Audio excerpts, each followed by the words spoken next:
Hello दोस्तों। क्या सब आ चुके हैं? क्या क्लास में सब आ गए हैं? भाइयों बहनों,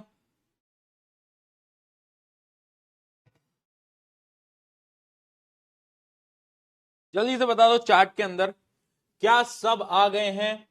क्या सबको मेरी आवाज एकदम बढ़िया तरीके से सुनाई दे रही है? तो हम आगे बढ़ें। यस। यस बेटा जी, सबको आवाज आ रही है? बढ़िया आ रही है? एकदम मस्त आ रही है, झक्कास आ रही है। बहुत बढ़िया। तो हेलो एवरीबॉडी, कैसे हो भैया? कैम हो गया? शौक हो गया? काहे शौक हो गए? अय हाय हाय। अच्छा, क्लास आज भैया 4:30 बजे क्यों है? क्योंकि आप सभी को नोटिफिकेशन आया होगा कि आज है साइंस की एक्स्ट्रा क्लास। एक्स्ट्रा क्लास चल रही है भैया आज। हाँ, तो यानी आज क्लास चलेगी 6 या 6:30 बजे तक बेटा। तो एक एक्स्ट्रा क्लास है आज। ठीक है, आज मैराथन है हमारी। क्योंकि पिछली 2-3 क्लासेस अपनी मिस हो गई थी, क्योंकि आपकी मैराथन वगैरह चल रही थी। उस वजह से आज क्लास बहुत लंबी होगी, इतनी लंबी होगी कि तुम टिडिंग टिडिंग टिडिंग हो जाओगे। तुम्हारा माथा हिल जाएगा। और ये जितने भी बच्चे लिख रहे हैं, जस्टिस जस्टिस, सुन मेरी बात, मेरी बात सुन। शर्म आ रही तेरे को? इतने दिनों बाद अपन मिले हैं, ऐसा बोलेगी कैसे हो भैया, गुड इवनिंग भैया, आप बताओ कैसे हो? नहीं, इनको छुट्टी दे दो बस। छुट्टी दे दो, चीटिंग लिख दो। बहुत बढ़िया। चलो, ओलंपियाड का रिजल्ट आ गया। हाँ, ओलंपियाड का रिजल्ट आ गया होगा, अब आप सब देख सकते हो रिजल्ट। अच्छा, कुछ बच्चे बोल रहे हैं यार, रिजल्ट भैया पहले अलग था अब अलग है, ऐसा भी कुछ कह रहे हैं। देखो, पहले वैसे रिजल्ट, मतलब पहले अगर हम आंसर की के हिसाब से करें ना, तो कुछ कुछ आंसर्स गलत थे, है ना, आंसर की के अंदर। और उसके अलावा कुछ कुछ क्वेश्चंस के अंदर डायग्राम भी मिसिंग था। अगर तुम्हें याद हो तो कुछ ऐसे सवाल थे जिसके अंदर डायग्राम थोड़ा बहुत दिक्कत था। तो उन क्वेश्चंस का बोनस मार्क मिला है सबको, मतलब उसको, मतलब बोनस नहीं, उन क्वेश्चंस को ओलंपियाड से हटा दिया गया है। इस वजह से जो तुम्हें अपना स्कोर दिखाई दे रहा है ओलंपियाड का, वो पहले के कंपैरिजन में अब कम हो गया होगा, क्योंकि जो क्वेश्चन गलत थे उनको मार्किंग से हटा हटा दिया गया है। राइट? यस। यस। तो ऐसा हुआ है। ठीक है। तो अब मुझे बताओ, कितने बच्चे हैं जो कि ओलंपियाड की स्टेज 2 के अंदर सेलेक्ट हो गए हैं? कितने बच्चे हैं? बताओ, कितने बच्चे हैं जो कि सेलेक्ट हो गए हैं? वाह यार, वाह। नहीं नहीं बेटा, जितने भी क्वेश्चंस जो गलत थे, बाई चांस अगर कोई क्वेश्चन, एक दो क्वेश्चन, मेरे हिसाब से टेंथ में तो बहुत कम क्वेश्चन गलत थे। नाइन्थ वाला जो पेपर था उसके अंदर कुछ क्वेश्चन गलत थे, तो उनको हटाया गया है। तुम्हारे में भी एक दो क्वेश्चन हटा के वो उनके मार्क्स सब में से हटा दिया गया है। राइट? ऑब्वियस सी बात है, बहुत कम बच्चे ही सेलेक्ट हुए होंगे। वो तो यार ऑब्वियस सी बात है, स्टेज 2 में आए हो तो बहुत सारे बच्चों ने अटेम्प्ट किया था, तो उसमें से बहुत कम बच्चे स्टेज 2 के अंदर आए होंगे। अब जितने भी बच्चे स्टेज 2 में आ गए हैं, वो सब तैयार हो जाएं अब इंटरव्यू राउंड के लिए। ठीक है? आपको कुछ व्हाट्सएप ग्रुप्स के अंदर जोड़ा जाएगा, आपके नंबर पे कॉल वगैरह आएगा, तो कॉल अटेंड कर लेना, उठा लेना, क्योंकि अब तुम्हें कुछ ग्रुप्स में जोड़ा जाएगा जिसमें कि आपके इंटरव्यू राउंड शेड्यूल होंगे। ठीक है? हमारी जो टीम है वो इंटरव्यू राउंड कंडक्ट करा रही होगी। यानी अब आएगा असली मजा, अब होगा मौत का खेल बेटा। तुम इंटरव्यू दोगे, इन शॉर्ट, तुम इंटरव्यू दोगे। ठीक है? 4866 रैंक आई है। Okay. I got selected, I got not selected. कुछ सेलेक्ट होंगे, कुछ नहीं होंगे। अब इसका ये मतलब नहीं है कि आपको हार मान लेना है। इसका ये मतलब नहीं है भैया यार हम तो सेलेक्ट ही नहीं हो पाए, हम तो डिमोटिवेटेड हो जाएंगे, हमसे तो कुछ नहीं हो पाएगा। अरे यार, देख, मैं बोल रहा हूं, जब एक नेशनल लेवल की चीज होती है ना, जिसमें कि बहुत सारे बच्चे अटेम्प्ट करते हैं, तो सबका सिलेक्शन पॉसिबल नहीं होता। और पता है, ये चीज ना जीवन में रखो, कि अगर कोई चीज नहीं मिल पाई ना, तो खुद को बेहतर बनाओ, और फिर आओ अगले साल और फिर उस चीज को अटेम्प्ट करो, उस चीज को लेकर जाओ। समझ रहे हो? तो सीखना है, हार नहीं माननी, डिमोटिवेट नहीं होना कि यार भैया मेरे से नहीं हुआ ओलंपियाड, मैं तो एकदम नकारा हूं, मैं तो एकदम बेकार हूं, मैं तो एकदम बेवकूफ हूं। अरे यार, लोग बहुत हैं जो कि तुझसे ज्यादा मेहनत कर रहे थे, इस वजह से उनका सिलेक्शन हो गया। अगर तेरा नहीं हुआ तो क्या तू बेकार था? नहीं, इसका यह मतलब था कि अभी तू सीख रहा है, तू सीख रही है ना? अभी और प्रैक्टिस करो और सीखो। चलो आज स्टार्ट करते हैं, पढ़ाना स्टार्ट करते हैं फटाफट से। आज हाउ डू ऑर्गेनिज्म रिप्रोड्यूस? अच्छा, हमने मेल वाला पूरा पढ़ लिया था ना, मेल वाला पार्ट हमने पूरा पढ़ लिया था, क्या सबको याद है? लास्ट लेक्चर के अंदर हमने मेल वाला पूरा का पूरा पढ़ लिया था। जो मस्कुलर पैच होता है उसको हम क्या बोलते थे? स्क्रोटम। स्क्रोटम के अंदर होती है टेस्टिस। टेस्टिस क्या करती थी? स्पर्म बनाती थी और टेस्टोस्टेरोन बनाती थी। अच्छा, एक ट्यूब लाइक स्ट्रक्चर था जिसको हम क्या बोलते थे? वास डेफरन। वास डेफरन क्या करता था? लेकर जाता था स्पर्म को। अब दो चीजें आती थी, दो ग्लैंड्स आते थे। किन किन को वो ग्लैंड का अगर नाम याद हो तो एक बार चैट में लिख के बता दो, बताओ जल्दी, कोई बताएगा? सेमिनल वेसिकल और हाँ प्रोस्टेट ग्लैंड। ये क्या करते थे? कुछ फ्लूइड लिक्विड सब्सटेंस ऐड कर देते जिससे कि वो जो स्पर्म सेल था वो सीमन में कन्वर्ट हो जाता था, फिर वो यूरेथ्रा की मदद से बाहर निकल जाता था, यानी इजैकुलेट हो जाता था। तो ये पूरा प्रोसेस हमने मेल रिप्रोडक्टिव ऑर्गन का पढ़ लिया था। क्या वो सबको याद है? हाँ जी, हाँ जी, याद है नहीं है? अरे बोल दो भाई, अरे बोल दो हाँ याद है। ठीक है, वो डायग्राम भी इंपॉर्टेंट है। सही है, सही है, सही है। चलो कुछ क्वेश्चन देखते हैं इसके, कुछ क्वेश्चन देखते हैं इसके। Which part carry sperm from testis to urethra?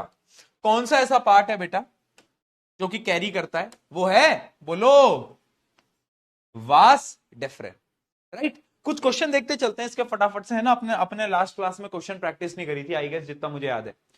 Which gland provide nutrition to the sperm? Nutrition कौन देता है इनमें से? Prostate gland. ठीक है। बाकी तो पिट्यूटरी ग्लैंड दिमाग में होता है, एड्रिनल ग्लैंड कहां होता है? किडनी पे होता है, पेनक्रियास तो अलग है। ठीक है जी, बहुत सही। State the function of testis. ये हमने नहीं करे थे ना, ये क्वेश्चंस हमने नहीं करे थे ना, नहीं करे थे हाँ। तो टेस्टिस के दो फंक्शन होते हैं। क्या होता है? एक तो टेस्टोस्टेरोन प्रोड्यूस करना और एक स्पर्म सेल प्रोड्यूस करना, ये दो फंक्शन होते हैं। चलिए ये दो फंक्शन यहां पर लिखे भी हुए हैं, आगे बढ़ते हैं। अगला क्या आता है? एक मिनट, अगला क्वेश्चन देखते हैं। Right the pathway of sperm in male reproductive system, यानी पाथवे आपको बताना है बेटा। सबसे पहले टेस्टिस होता है, टेस्टिस के बाद एक एरिया होता है जो कि मैंने तुम्हें बताया था, एपिडाइमिस। वैसे वो एनसीईआरटी के अंदर नहीं है, तो अगर आप नहीं भी लिखोगे तो भी चलेगा, बट फॉर एक्स्ट्रा नॉलेज मैं आपको बता रहा हूं कि एक एरिया होता था एपिडाइमिस, जिसमें क्या होता था? ये जो स्पर्म होता था वो स्टोर होता था। याद आया? यहां पर क्या होता था? स्पर्म स्टोर होता था। फिर वास डेफरेन की मदद से स्पर्म आगे जाता था, बीच में दो गुंडे मिलते थे, सेमिनल वेसिकल, प्रोस्टेट ग्लैंड, और फिर आता था यूरेथ्रा। यूरेथ्रा वही जहां से यूरिन और स्पर्म दोनों निकलता है। और फिर पीनस की मदद से क्या होता है? बाहर जो स्पर्म जो कि सीमन में कन्वर्ट हो चुका है वो बाहर निकल जाता था। क्या सबको याद है? Yes, yes. चलिए दोस्तों, why are testis located outside the abdominal cavity? Abdominal cavity यानी हमारी बॉडी के बाहर क्यों होता है? इसका भी एक सिंपल सा रीजन था जो कि मैं आपको बता चुका हूं कि जो स्पर्म प्रोडक्शन होता है उसको टेम्परेचर जो चाहिए होता है वो कम चाहिए होता है। ठीक है, तो यानी sperm production requires the lower temperature than the normal temperature of the body. इस वजह से स्क्रोटम जो होता है वो बाहर होता है हमारी बॉडी के। राइट, बहुत सही। चलिए आगे चलते हैं। What is the function of seminal vesicle and prostate gland? यानी सेमिनल वेसिकल और प्रोस्टेट ग्लैंड के क्या फंक्शन थे बेटा? दो फंक्शन थे, बताओ। एक तो ये उस स्पर्म सेल को न्यूट्रिएंट देते थे जिसकी मदद से वो मरता नहीं था, है ना? याद आया? एसिडिक इन्वायरमेंट में भी सरवाइव कर लेता था। दूसरा, उस स्पर्म सेल को मोटिलिटी देते थे। मोटिलिटी समझ आ रहा है? मोटर। तो हम तीनों ने ना एक डांस करा था जयपुर के उसमें सेमिनार में, जो परचम था, तेनु घुमा दू हीरो होंडे पे, है ना? तो मोटर, मोटर जो चीज चलती है, मोटिलिटी यानी मूवमेंट की कैपेसिटी, तो स्पर्म सेल बहुत अच्छी तरीके से मूव कर पाता है इसकी वजह से। ठीक है, तो दो इसके रीजन होते हैं, दो चीजें मैं आपको ऑलरेडी बता चुका हूं। चलिए आगे बढ़ते हैं, अब आ जाते हैं फीमेल रिप्रोडक्टिव ऑर्गन पे। आ जाओ भाई, फीमेल रिप्रोडक्टिव ऑर्गन्स पे आ जाते हैं, स्टार्ट करते हैं।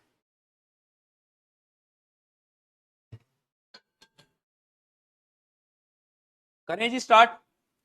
हाँ जी बच्चों बोलो, कर दें स्टार्ट?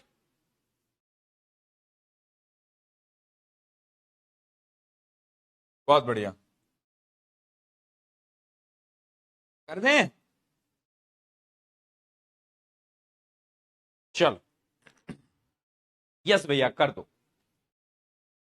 चलिए, ये फीमेल रिप्रोडक्टिव ऑर्गन है। इसके पार्ट्स वैसे मैं पिछली क्लास में बता चुका हूं, बट एक बार मैं आपको बता देता हूं क्या क्या होता है, और इन एक एक पार्ट को पढ़ते हुए चलते हैं, ठीक है। तो मैंने आपको एक फ्लो बताया था कि सबसे पहले जो एरिया होता है इसको हम बोलते हैं वेजाइना। क्या बोलते हैं? वेजाइना, ठीक है। सबसे मेन एरिया होता है ये यूट्रस। क्या? ये जो तुम्हें वी स्ट्रक्चर दिख रहा है ये होता है यूट्रस, ठीक है बेटा। और इन दोनों को जो सेपरेट करता है वो एक वॉल होती है जिसको हम बोलते हैं सर्विक्स, ठीक है। एक वॉल होती है जिसको हम बोलते हैं सर्विक्स, ठीक है जी। अब उसके बाद दो ट्यूब होती हैं यूट्रस से अटैच्ड, दो ट्यूब होती है जिनको हम बोलते हैं फैलोपियन ट्यूब, या फिर इसका एक और नाम होता है ओविडक्ट। क्या होता है? ओविडक्ट, ठीक है। ये जो तुम्हें दोनों ट्यूब दिख रहे हैं ये, और ये जो लास्ट में तुम्हें अटैचमेंट दिख रही है ये होती है ओवरी। क्या होती है? ओवरी। और ओवरी क्या प्रोड्यूस करता है बेटा? बोलो। अरे क्या? Female germ cell. Germ cell यानी एग, है ना? समझ में आया? जो फीमेल गैमीट है, फीमेल सेक्स सेल है, जिसको हम एग सेल भी बोलते हैं, वो कौन प्रोड्यूस करता है? वो यही प्रोड्यूस करता है, ओवरी, ठीक है। हाँ, ब्राइटनेस।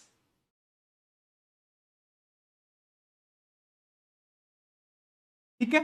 अच्छा, एग सेल को ओवम भी बोलते हैं बेटा, बहुत सारे नाम होते हैं, तो कंफ्यूज मत होना कभी भी, कभी भी कंफ्यूज मत होना, ठीक है। सही है। चलिए चलिए, अब एक एक करके इनको डिटेल में पढ़ते हैं। सबसे पहले ओवरी क्या है? Ovaries are the primary sex organ of the female. अच्छा, अब ओवरी का क्या काम होगा? वही जो कि मेल में टेस्टिस का काम था।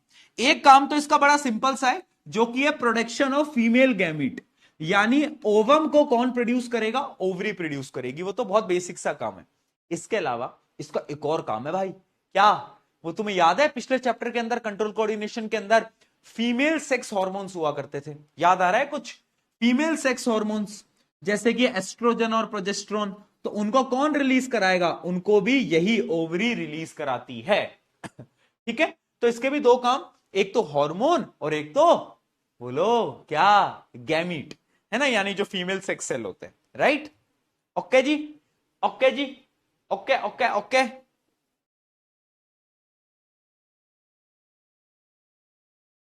फीमेल में स्पर्म प्रोड्यूस होता है? तुम पागल वागल हो गए हो? कहां से पढ़ के आ रहे हो? कैसे सवाल पूछते हो यार तुम? एकदम ही, एकदम ही बेवकूफ गधे वाली हरकतें कर रहे हो क्या? आ जाओ। अब यहां पर कुछ टर्म है बेटा। सबसे पहली टर्म आती है ओव्यूलेशन। ओव्यूलेशन क्या होती है? ओव्यूलेशन क्या होती है ना? ओव्यूलेशन इस टर्म को समझ लेते हैं। व्हाट इज ओव्यूलेशन, है ना? लोगों को पता नहीं है ओव्यूलेशन, लोग यूज बहुत करते हैं ओव्यूलेशन। ओव्यूलेशन मैं समझा देता हूं ओव्यूलेशन क्या होता है। ओव्यूलेशन एक ऐसा टाइम होता है जब फीमेल की बॉडी के अंदर वो जो ओवरी थी ना, ओवरी जो सेक्स ऑर्गन है, वो ओवम को रिलीज करता है। यानी मैंने आपको बताया था पिछली क्लास के अंदर, हर मंथ में एक बार एक एग सेल यानी एक ओवम रिलीज होता है। मैंने आपको पिछली क्लास में बताया था हर मंथ में एक बार होता है। तो ये वही टाइम होता है, उसी को हम बोलते हैं ओव्यूलेशन। क्या बोलते हैं बेटा? ओव्यूलेशन, ठीक है। Release of ovum from the ovary is called ovulation. पहली पहली टर्म, सिंपल सी टर्म समझ आई? ओव्यूलेशन क्या है? ओवम आ रहा है ओवरी से, उसको हम बोल रहे हैं ओव्यूलेशन। क्लियर? क्लियर, ठीक है। हाँ जी, done done done done done. नहीं, जोक वोक में बेटा कुछ नहीं मारूंगा, जोक वोक में कुछ नहीं मांग रहा हूं, क्योंकि आजकल लोग बहुत बहुत ही अलग अलग मतलबों से क्लिप काट लेते हैं। और सुनो, ये जितने भी एडिटर हैं इनसे मैं आज और बोल रहा हूं, जब तुम इतनी क्लिप काटते हो ना, तो ये वाली क्लिप भी काटना। और मैं उन सब लोगों को बोल रहा हूं जो कि क्लास के बाहर के हैं, जो हमारी क्लास के नहीं है, जो कि सिर्फ वीडियो शॉर्ट्स वगैरह पे देखते हैं, उनको मैं एक चीज बता रहा हूं कि आपको नहीं पता कि हमारी क्लासेस में क्या माहौल होता है। और जो भी मैं जोक्स करता हूं या फिर जो भी मैं चीजें बच्चों को बताता हूं, वो एक नए क्रिएटिव वे में बताता हूं। तो उसमें मेरी कोई ये इंटेंशन नहीं होती कि किसी को मैं हार्म करूं या फिर मैं कुछ गलत बोलूं। इस बात को आपको समझना पड़ेगा। मुझे पता है कि जितने भी बच्चे हैं मेरे जो कि क्लास में होते हैं, उनको पता है कि उसका मीनिंग क्या है। बट लोग क्या होता है, लोग छोटी सी क्लिप को देख के पर्सपेक्टिव बना लेते हैं। लोगों को लगता है अरे ये क्या बोल दिया, बट उसका मतलब अलग है। पूरा अगर आपने देखा होता तो आपको समझ आता, और वो समझ नहीं आएगा, है ना, जब तक आप पूरा नहीं देखोगे। तो ये एक, लो भाई ब्लैक स्क्रीन भी अभी आ गई, वाह भाई वाह, ब्लैक स्क्रीन जी। तो ये क्या है? ये एक छोटा सा डिफरेंस है, समझना इस बात को। चलो आ जाओ, फेलोपियन ट्यूब, आगे बढ़ते हैं। फेलोपियन ट्यूब, अब ये फेलोपियन ट्यूब जिसको हम ओविडक्ट भी बोलते हैं, क्या बोलते हैं बेटा? Oviduct, oviduct. ये क्या होता है बेटा? याद रखना, ओविडक्ट या फिर फेलोपियन ट्यूब एक ऐसी जगह है जहां पर फर्टिलाइजेशन होता है, या फिर मैं इसको बोल सकता हूं it is called site of fertilization. Site of fertilization, क्या? साइट ऑफ फर्टिलाइजेशन, इसको मैं बोल सकता हूं साइट ऑफ फर्टिलाइजेशन, यानी यहां पर ही फर्टिलाइजेशन होता है। फर्टिलाइजेशन का क्या मतलब है ये तो तुम्हें पता है, यानी जो स्पर्म सेल आएगा और जो एग होगा यानी ओवम होगा, वो आपस में दोनों कहां पर मिलेंगे? फेलोपियन ट्यूब में मिलेंगे। यानी फेलोपियन ट्यूब होता है साइट ऑफ फर्टिलाइजेशन। सबसे पहला पॉइंट एमसीक्यू में पूछा गया बहुत बार, डबल स्टार मार्क कर लो, इंपॉर्टेंट। ठीक है, it provides site for fusion and ovum of the sperm. मैंने बता दिया ओवम और स्पर्म यहां पर आके मिलते हैं। ठीक है, it receives the egg release from the ovary, यानी ओवरी जो एग को बेटा रिलीज करता है वो ऐसे छोड़ देता है इसकी तरफ, ऐसे इसको क्या, इसको दे देता है, और यहीं पर ही स्पर्म सेल आता है और यहीं पर ही क्या होता है? फर्टिलाइजेशन होता है, इसी जगह पर। राइट, राइट, आया समझ में?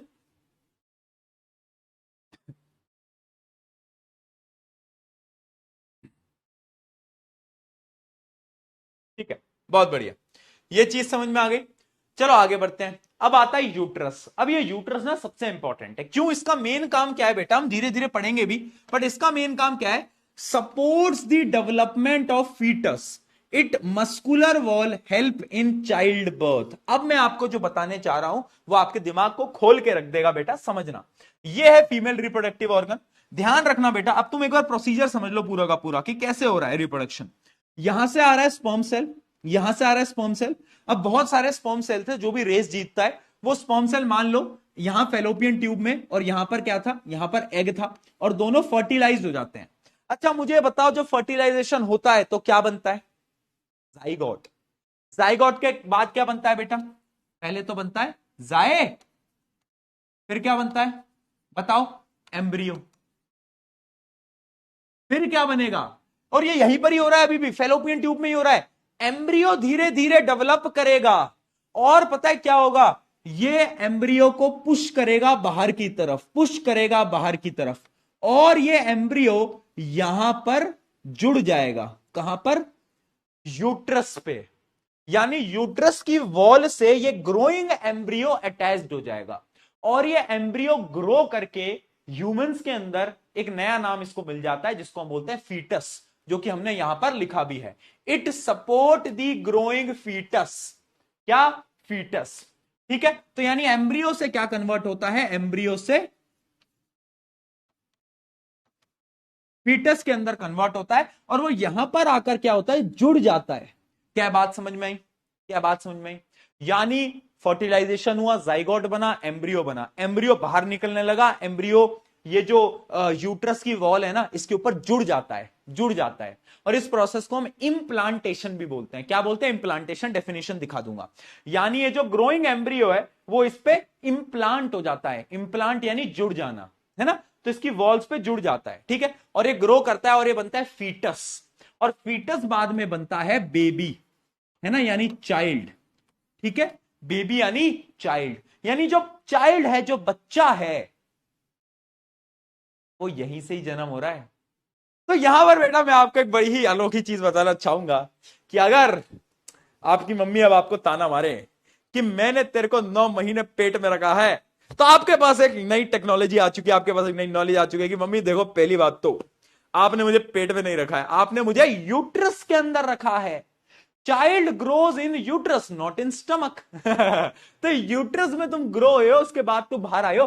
पेट में तो भैया एसिड है, हाइड्रोक्लोरिक एसिड। अगर वहां होते ना इतनी ज्यादा डेंजरस एसिड होती है पेट के अंदर, तुम खत्म हो जाते।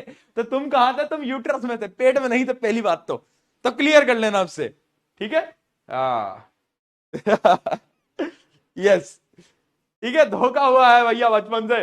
बचपन से हमारे तो हमको बोला गया था कि हम यहां थे, पर हम तो वहां थे ही नहीं। बताओ, बचपन से झूठ बोला जा रहा है। पर कोई बात नहीं, पेट में नहीं थे तुम, यूट्रस के अंदर थे, कोई बात नहीं, ठीक है। तो ये यूट्रस होता है। अब एक चीज थी सर्विक्स, वो क्या थी? The ring of muscle that lower end of the uterus, यानी जो यूट्रस और वेजाइना को जो सेपरेट करता है, बीच में ये जो तुम्हें दिख पा रही है यहां पर एक लेयर होती है, इसको हम बोलते हैं सर्विक्स। ठीक है, और फिर आ जाती है वेजाइना। वेजाइना का मेन काम क्या है? Receives the sperm, act as the birth canal, है ना, यानी यहीं से ही जो चाइल्ड जो ग्रो होगा उसके बाद वो यहीं से निकलेगा, यानी वेजाइना से वो बाहर आएगा। चलिए बहुत बढ़िया, क्या चीज समझ में आ गई भैया? फ्लाइंग चप्पल आएगी अगर मम्मी को बोल दिया तो वो तुम खाओ, वो तुम खाओ, मुझे क्या, वो तुम खाओ। ठीक है, चलो अब आप कुछ फर्टिलाइजेशन के ना एकदम मैं आपको टर्म टू टर्म, वैसे मैं आपको बता भी चुका हूं, बट टर्म टू टर्म अब एक बार फर्टिलाइजेशन को समझ लेते हैं कि फर्टिलाइजेशन हुआ कैसे। रीड करो।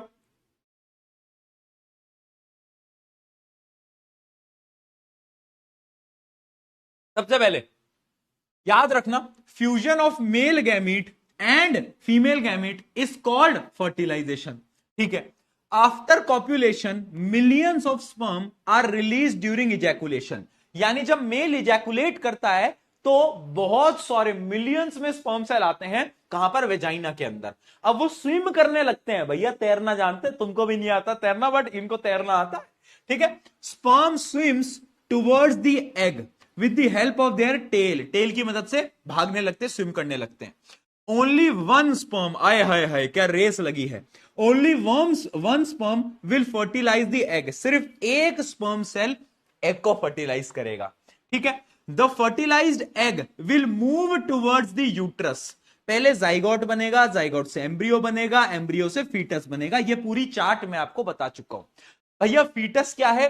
फीटस कुछ नहीं है, मतलब एम्ब्रियो का एक बड़ा वर्जन है। अब फीटस बन गया और वो फीटस और डेवलप होता जाएगा और वो चाइल्ड में कन्वर्ट हो जाएगा, बस। Right, right.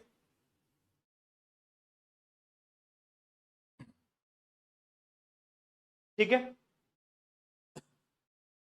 चलो अब यहां पर आ जाती है टर्म बेटा, क्या? इम्प्लांटेशन।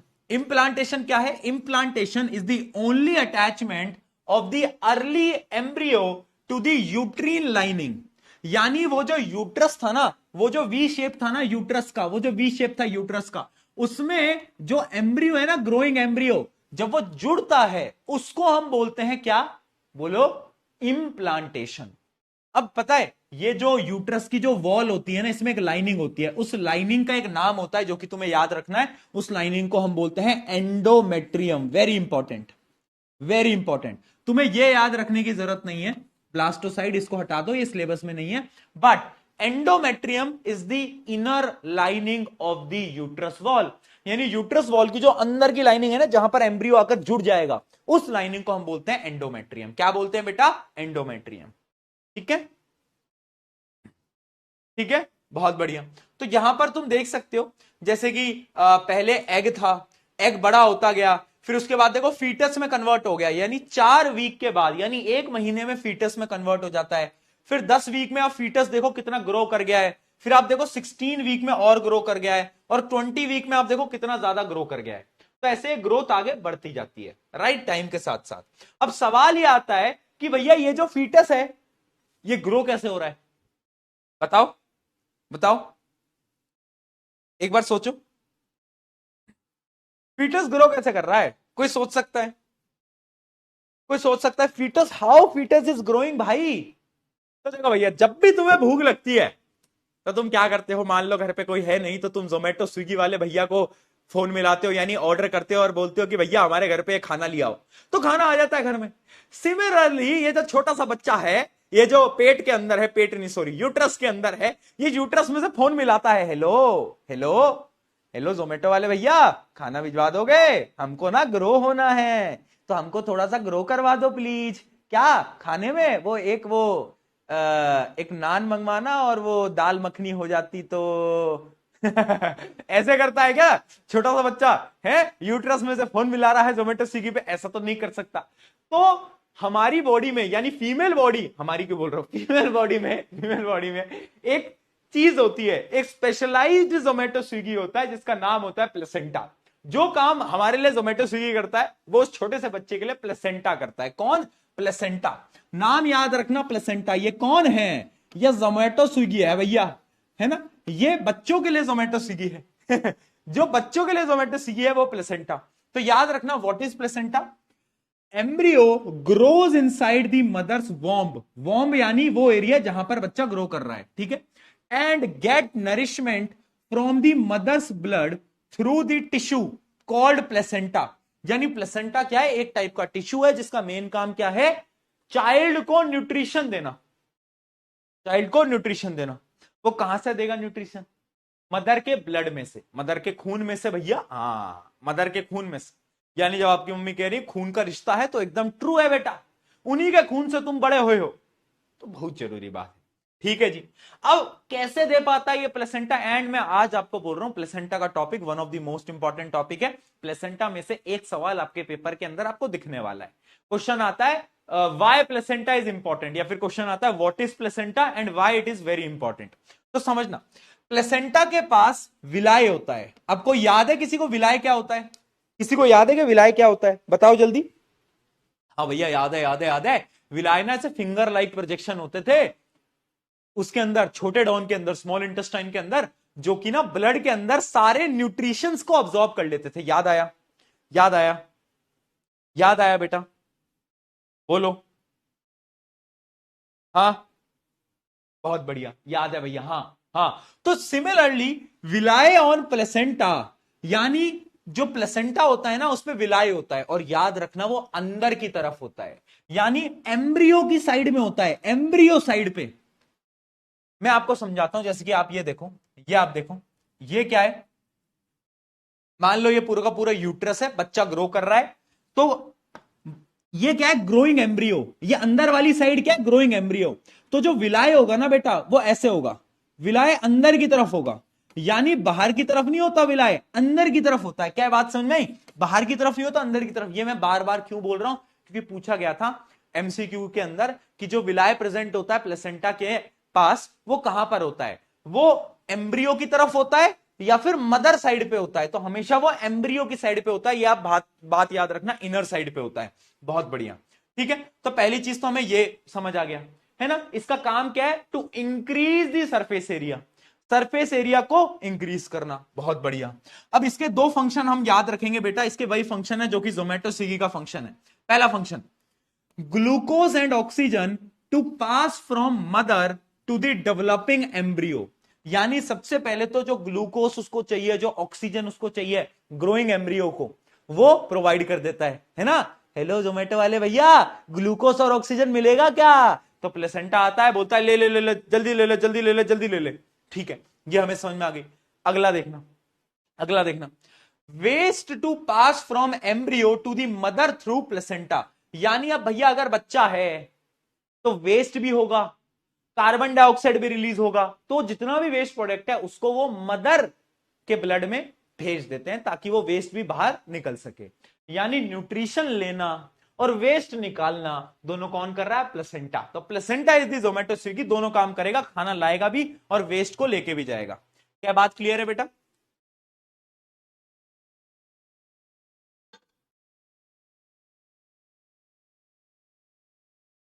जल्दी बताओ। क्या, जल्दी,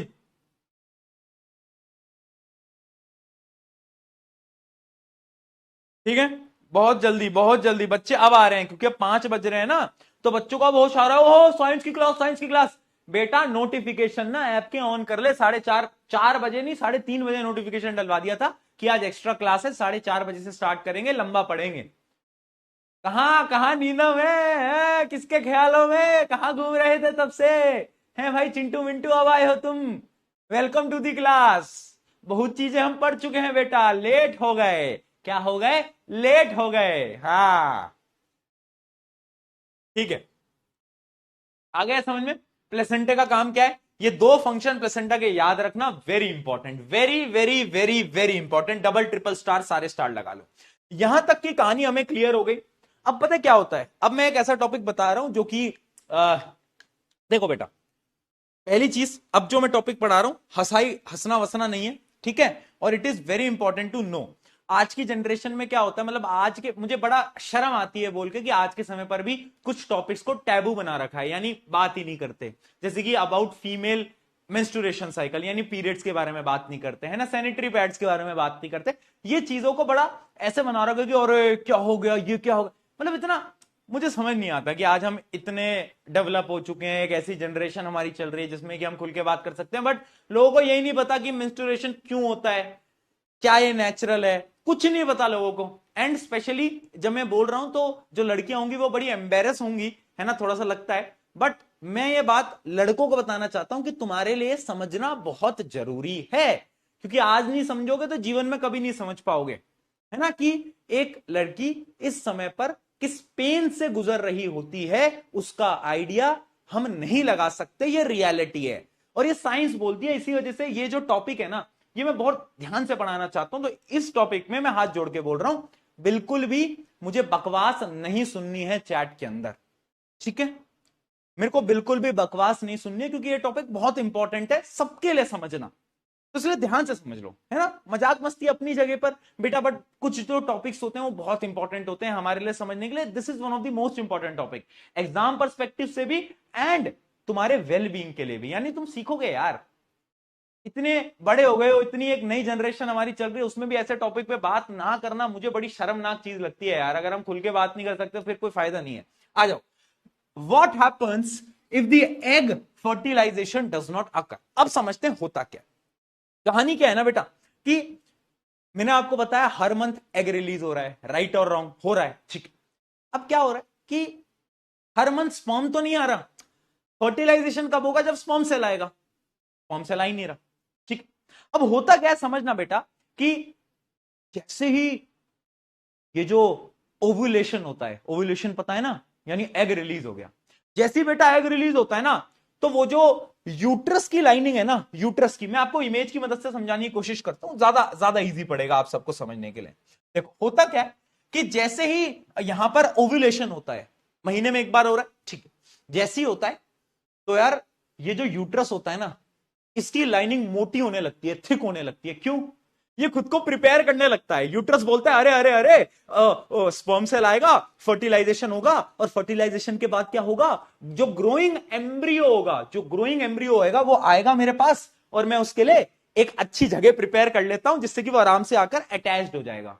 फॉर एग्जाम्पल, आपके घर में जब मम्मी पापा कोई मतलब गेस्ट वेस्ट आने वाला होता है, तो आपकी मम्मी क्या करती है, सोफा वगैरह साफ कर देती हैं, एकदम प्रिपेयर कर लेती हैं कि कोई आ रहा है तो आराम से बैठ पाए। सिमिलरली जैसे ही एग रिलीज होता है उस टाइम पे ये यूट्रस क्या करता है, अपनी लाइनिंग को थिक करने लगता है, मोटा करने लगता है। क्यों? क्योंकि इसका ये काम है कि यार भाई स्पर्म आएगा, फर्टिलाइजेशन होगा, और जो एम्ब्रियो होगा वो आएगा और मेरे पे इम्प्लांट हो जाएगा, यानी मेरे साथ जुड़ जाएगा। वो तो आराम से खुश। पर अब हुआ क्या, अब हुआ क्या कि बेटा स्पर्म आया ही नहीं, स्पर्म नहीं आया तो फर्टिलाइजेशन नहीं हुआ। कुछ टाइम में क्या होता है, मतलब कुछ ही दिनों के अंदर ये जो ओवम है, यानी ये जो एग सेल है, कुछ दिनों में ये खत्म हो जाता है ना, कुछ दिन तक जिंदा रहता है, उसके बाद मर जाता है, डाई कर जाता है। उसके बाद क्या होता है कि ये जो मर चुका है जो सेल है, ये सेल यहां पर आता है, इधर आता है यूट्रस में, और अब ये जो यूट्रस की लाइनिंग है ये भी कोई काम की नहीं है। जो मोटी लाइनिंग बनाई थी, यूट्रस को पता चल गया कि भैया स्पर्म तो आया ही नहीं, फर्टिलाइजेशन तो हुआ ही नहीं, तो इस मोटी लाइनिंग का हम क्या करें, इस थिक लाइनिंग का हम क्या करें, ये जो ब्लड वेसल्स की इन्होंने ब्लड की एक थिक लाइनिंग बनाई थी, तो कोई काम की नहीं है। तो उस समय पर क्या होता है, ये एग और ये जो लाइनिंग बनाई थी ब्लड की, वो लाइनिंग नीचे वेजाइना के थ्रू नीचे गिरने लगती है in the form of liquid, in the form of liquid, ठीक है, लिक्विड की फॉर्म में वो नीचे गिरने लगती है, और उसी को हम बोलते हैं मेंस्ट्रुएशन साइकिल, जिसको हम पीरियड्स भी बोला करते हैं, ठीक है। तो मेंस्ट्रुएशन साइकिल जो कि हर महीने एक रिपीटेटिव साइकिल है, वो क्यों होती है, क्योंकि स्पर्म सेल आया नहीं, फर्टिलाइजेशन हुआ नहीं, तो ये जो लाइनिंग होती है ना, ये इसमें ब्लड की लाइनिंग होती है बेटा, और वो टूटने लगती है, वो ब्लड की लाइनिंग टूटने लगती है, और इस वजह से वेजाइना में से blood and mucus, mucus is the substance that has a colour white, सफेद रंग का होता है, इतना समझ लो, वो रिलीज होता है। समझ पाए? इस वजह से बोला जाता है कि female during period should wear a sanitary pad. ये समझ आया? तो ये चीज समझानी बहुत जरूरी है, क्योंकि लोगों को पता ही नहीं ना, कितनी कितनी शर्मनाक बात है ना कि एक लड़का कभी भी वो मतलब बोलते ना यार इतना, मतलब as a science teacher I know कि कितना पेन होता होगा, क्योंकि तुम मतलब मैं लड़कों को बोल रहा हूं, ये लड़कियां तो लड़कियों को पता ही है, लड़कों को मैं बता रहा हूं, तुम एक बार सोचने की कोशिश करना कि हर महीने तुम्हारी लाइफ के अंदर एक वीक ऐसा आएगा, हर महीने के 5 से 7 दिन ऐसे होंगे जब तुम्हारे ऊपर एक्सटेंसिव पेन होगा, तुम्हें दर्द होगा, क्योंकि एक ब्लड की लाइनिंग टूट रही है तुम्हारी बॉडी में से और वो ब्लड की फॉर्म में निकल रही है तुम्हारी बॉडी से। कितना पेनफुल हो सकता है, क्या हम कभी ये सोच सकते हैं?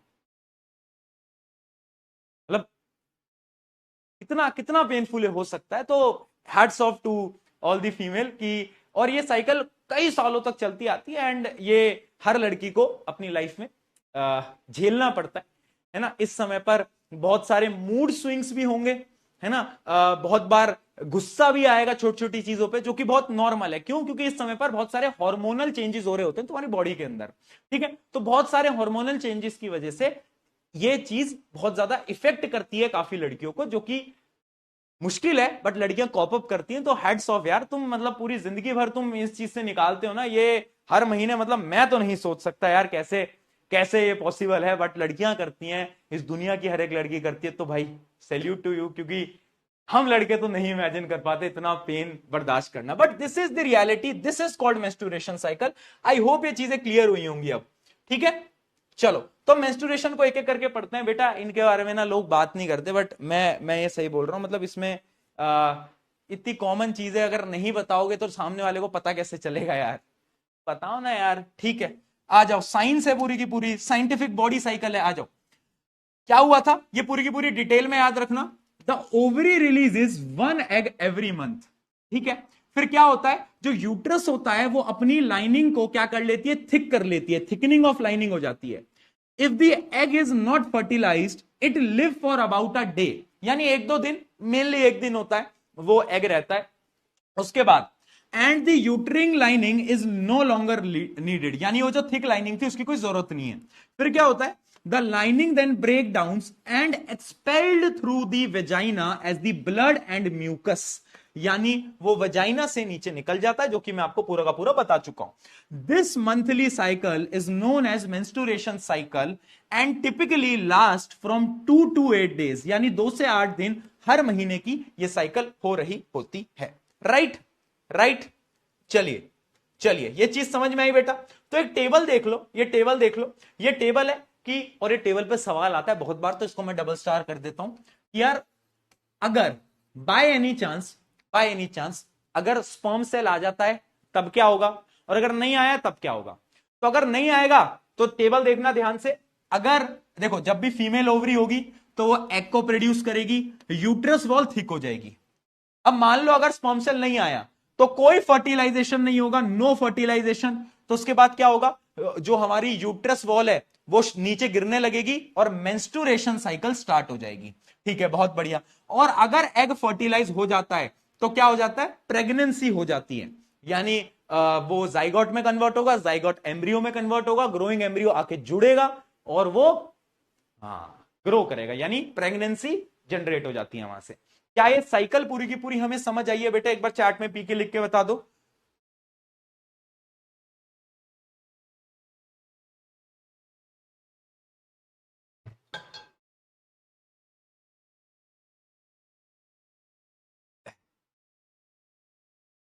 पता है जब मैं स्कूल में था ना, देखो लड़कों की ना आदत होती है इन सब चीजों पे मजाक उड़ाने की, है ना, मेरी भी आदत थी जब मैं स्कूल में था।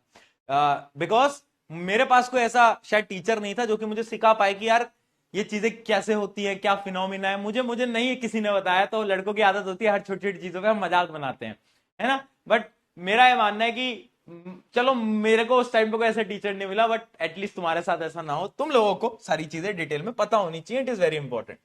चलिए, इतना समझ में आ गया। अब यहां पर ना बेटा एक टर्म और होती है जिसको हम बोलते हैं मिनोपॉज। मिनोपॉज क्या होती है, फीमेल की एक ऐसी एज होती है जब ये जो मेंस्ट्रुएशन साइकिल होती है रुक जाती है, यानी खत्म हो जाती है। ठीक है, तो menopause is the permanent stoppage of the menstrual cycle, usually occurs between the age of 45 to 50, यानी इस एज पे जाकर मीनोपॉज हो जाता है, यानी जो रिप्रोडक्टिव लाइफ होती है वो आपकी खत्म हो जाती है, यानी हमारी जो मतलब जो फीमेल की जो ओवरी होती है वो एग को रिलीज नहीं करती इस एज के बाद, तो मेंस्ट्रुएशन साइकिल भी खत्म हो जाती है। तो उसको हम बोलते हैं क्या, मीनोपॉज। पॉज यानी रुक जाना, यानी मेंस्ट्रुएशन साइकिल का रुक जाना, राइट। चलो चलिए जी। और एक ऐसी एज होती है जो फीमेल की मेंस्ट्रुएशन साइकिल स्टार्ट होती है, जिसको हम बोलते हैं मेनार्क। क्या बोलते हैं, मेनार्क, है ना। यहां से मेंस्ट्रुएशन साइकिल स्टार्ट होती है। तो ये जो एज होती है ये 11 से 13 साल के बीच में होती है, सभी लड़कियों को पता भी होगा, they can relate with that. ठीक है, 11 से 13 के बीच में ये मेनार्क होता है, यानी स्टार्ट होता है। फिर एक पूरी की पूरी साइकिल चलती है, और एंड कब होता है, एंड होता है मेनोपॉज पे। मेनोपॉज की एज आपको मैंने बताई 45 से 50, तो यानी यहां से स्टार्ट होता है, यहां पर खत्म होता है अराउंड अराउंड 30 से 40 साल। चलो इतना समझ आया। अब कुछ क्वेश्चन करते हैं बेटा, फटाफट से सवाल बताना। अब कुछ सवाल देखते हैं और उन सवालों के जवाब तुम दोगे। कहां गया, ये रहा। आइडेंटिफाई द गिवन पार्ट, आ जाओ। लेबल पार्ट बताओ, वन कौन सा पार्ट दिख रहा है, दिख रहा है ना, विजिबल है ना, ये विजिबल है। एक बच्चा मीनार्क को मोनार्क लिख रहा है। मोनार्क तुमने उसमें पढ़ा होगा ना शायद, वो क्या था वो, एसएसटी में। एसएसटी में शायद किंगडम वगैरह कुछ होते थे ना, मोनार्क, मोनार्की, ऐसे कुछ होता था ना। एक मतलब मुझे याद है, शायद 9th या 10th में आता था monarchy. Monarchy was the kingdom style, ऐसे कुछ होता था, मुझे ऐसा याद आ रहा है। ऐसा कुछ होता है, या फिर जैसे डिक्टेटरशिप होती है वैसे मोनार्की होती है, ऐसा कुछ है, या फिर मुझे लग रहा है मेरा दिमाग बना रहा है ऐसा कुछ। पार्ट वन क्या है, ये ओविडक्ट है, ये क्या है, ओवरी है, ये क्या है, यूट्रस है, ये क्या है, सिर्विक्स है, और ये क्या है, वेजाइना है। ठीक है, यस। हाँ, हिस्ट्री में पढ़ा था भैया वो। देखो मेरी हिस्ट्री इतनी अच्छी है क्या, सही बता रहे भाई साहब। क्या दिगराज सर, क्या कह रहे थे, क्या कह रहे थे। हिस्ट्री मेरी देख रहे हो, बता देना उनको। हाँ ठीक है। चलो आगे बढ़ते हैं। Draw the end label the reproductive system, female reproductive system. ये आप ड्रॉ करने का डायग्राम सिंपल है इसका, तो तुम बना भी सकते हो। और इसमें लेबलिंग याद रखना और फंक्शन याद रखना। ओवरी का क्या फंक्शन है, ओविडक्ट का क्या फंक्शन है, यूट्रस का क्या फंक्शन है। चलो एक एमसीक्यू खेलते हैं। बताओ मुझे साइट ऑफ फर्टिलाइजेशन क्या है, जल्दी। साइट ऑफ फर्टिलाइजेशन क्या है, बहुत बढ़िया, ओविडक्ट। साइट ऑफ इम्प्लांटेशन क्या है, इम्प्लांटेशन कहां होता है, बोलो, यूट्रस। क्या, यूट्रस, बहुत बढ़िया। चलिए यहां तक सारी चीजें क्लियर हो गई हैं, आगे बढ़ा जाए, आगे बढ़ा जाए, कुछ और सवाल देखे जाए। देखो ये सवाल बड़ा इंपॉर्टेंट है, जो कि मैंने तुम्हें बताया भी, कि what happens if the fertilisation does not take place. अगर फर्टिलाइजेशन नहीं होगा तो क्या होगा, तो ये पूरा आपको एक्सप्लेन करना पड़ेगा। वो जो मैंने टेबल बताई थी कि अगर फर्टिलाइजेशन नहीं आता तो मेंस्ट्रुएशन साइकिल कैसे स्टार्ट होती है, तो पूरा फ्लो आपको याद रहना चाहिए। वेरी इंपॉर्टेंट, क्या, वेरी इंपॉर्टेंट बेटा, यस। ठीक है जी। The process of release of egg from ovary is called ovulation, ovulation. चलिए जी। Which of the following help in nourishment of the growing embryo, कौन मदद करता है, प्लेसेंटा। और कहां पर होता है प्लेसेंटा, यूट्रस में, प्लेसेंटा इन यूट्रस। बहुत बढ़िया जी, आगे बढ़ते हैं। चलो असर्शन रीजनिंग देखते हैं।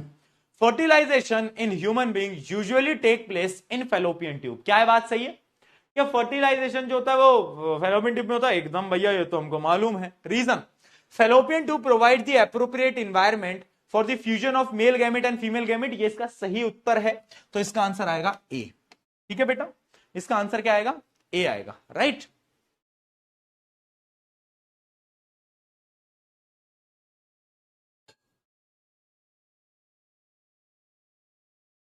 डन। चलो, progesterone maintains the thickness of the uterine wall. ये out of the syllabus question हो गया भैया, रहने दो, इसको काटो, ये तुम्हारे अभी तुम्हें नहीं पढ़ोगे, बड़ी क्लासेस में जाके पढ़ोगे। Menstruation occurs every 28 days in all women. क्या बात सही है कि हर 28 दिन के बाद मेंस्ट्रुएशन साइकिल होती है, बात एकदम सही है। Menstrual cycle is same in all female. क्या है बात सही है, मेंस्ट्रुएशन साइकिल एक जैसी ही होती है सब फीमेल में। हाँ साइकिल तो एक जैसी ही होती है, एकदम सही है। पर क्या है इसका करेक्ट रीजन है? क्या है इसका करेक्ट रीजन है? बताओ, जल्दी बताओ, क्या लगता है? अरे क्या हो गया, ये ओलंपियाड वाले बच्चे इतने अचानक से कैसे लिखने लग गए? क्या हो गया है दोस्त? काहे परेशान हो? ऐसा भी क्या हो गया? बताओ।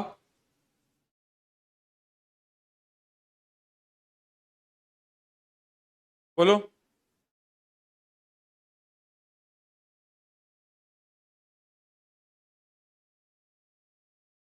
यार बहुत बढ़िया। एक बच्चे ने इसका आंसर सही लिखा है कि इसका आंसर बी नहीं आएगा बेटा, समझना क्यों। यार इसमें ना एक स्टेटमेंट, ना ये स्टेटमेंट वैसे लॉजिकली गलत है। Menstrual cycle is same in all female. जो मेंस्ट्रुएशन साइकिल होती है ना यार, वो सब में अलग होती है, डिफरेंट होती है। क्योंकि किसी की लंबी होती है मेंस्ट्रुअल साइकिल, जैसे कि किसी की 5 दिन, किसी की 8 दिन, किसी की 2 दिन। तो मेंस्ट्रुअल साइकिल आर डिफरेंट। तो एक तरीके से जो रीजन की स्टेटमेंट है ना, दिस शुड बी रॉन्ग। ये सही नहीं होनी चाहिए लॉजिकली, ठीक है। जबकि ये ट्रू है, ये ट्रू है, ये गलत होगी, है ना। तो ये गलत है वैसे दूसरी, है ना, क्योंकि अलग अलग टाइम होता है। अगला देखते हैं। Placenta act as the nutritive respiratory and excretory organ for the growing embryo. क्या वो न्यूट्रिशन देता है, ऑक्सीजन देता है, वेस्ट को लेके जाता है? बात एकदम सही है, ट्रू है। Placenta directly connects material maternal blood. अच्छा, मैटरनल ब्लड यानी मम्मी वाला ब्लड, मैटरनल साइड बोलते हैं ना, यानी मम्मी, हाँ, maternal blood with fetal blood. क्या लगता है तुम्हें फीटल ब्लड क्या होता है? अब ये थोड़ी सी टर्म थोड़ा टफ दे दिया है। फीटल यानी जो फीटस, जो ग्रोइंग फीटस है, फीटस समझ रहे हो ना, जो एम्ब्रियो ग्रो कर रहा है, उसके ब्लड से क्या फीमेल ब्लड को डायरेक्टली कनेक्ट करता है? यस और नो? क्या स्टेटमेंट सही है? बताओ, क्या लगता है? क्या लगता है? क्या स्टेटमेंट सही है बेटा? हाँ जी, क्या लगता है दोस्तों? अरे बोल दो ना जरा। पहली स्टेटमेंट सही है, सब बच्चे लिख रहे हैं यस। बताओ। नहीं, गलत है। अरे दूसरी स्टेटमेंट बेटा गलत। देखो, प्लेसेंटा क्या कर रहा है? प्लेसेंटा एक मीडियम है जो कि एक्सचेंज खुद कर रहा है, वो डायरेक्टली कनेक्ट नहीं करता।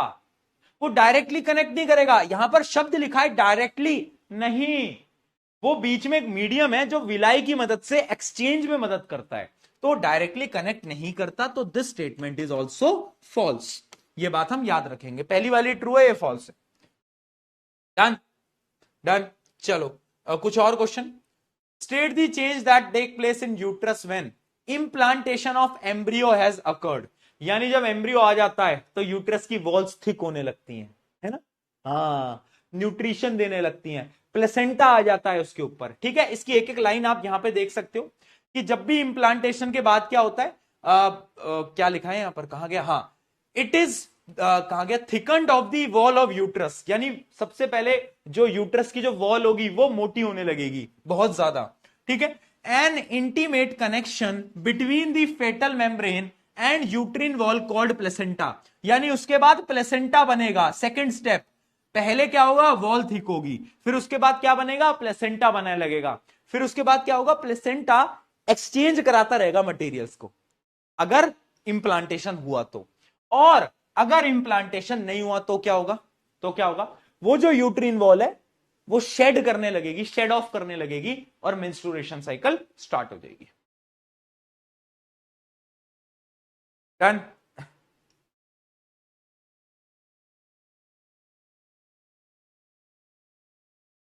सही। चलो आगे बढ़ते हैं। और कोई क्वेश्चन? और कोई क्वेश्चन? कोई बढ़िया सा सवाल, कोई बढ़िया सा सवाल। Explain the structure and function of placenta, why it is important. जो कि मैंने तुम्हें बताया था ना, ये बहुत इंपॉर्टेंट क्वेश्चन है कि प्लेसेंटा का स्ट्रक्चर और उसका फंक्शन बताओ। तो वो यही है, वो यही है, ठीक है। फंक्शन क्या होते हैं, तुम्हें बस दो फंक्शन याद रखने हैं बेटा। एक क्या है, एक तो ये न्यूट्रिएंट्स के काम आता है, और दूसरा इसका फंक्शन क्या है, दूसरा इसका है वेस्ट, दूसरा इसका वेस्ट। तुम्हें बस ये दो फंक्शन याद रखने हैं प्लेसेंटा के, ठीक है। वाई प्लेसेंटा इज इंपॉर्टेंट, बताओ। प्लेसेंटा इंपॉर्टेंट क्यों है? क्योंकि अगर प्लेसेंटा नहीं होगा तो वो जो एम्ब्रियो है वो कभी ग्रो ही नहीं कर पाएगा। और एम्ब्रियो मर जाएगा। इस वजह से इट इज वेरी इंपॉर्टेंट।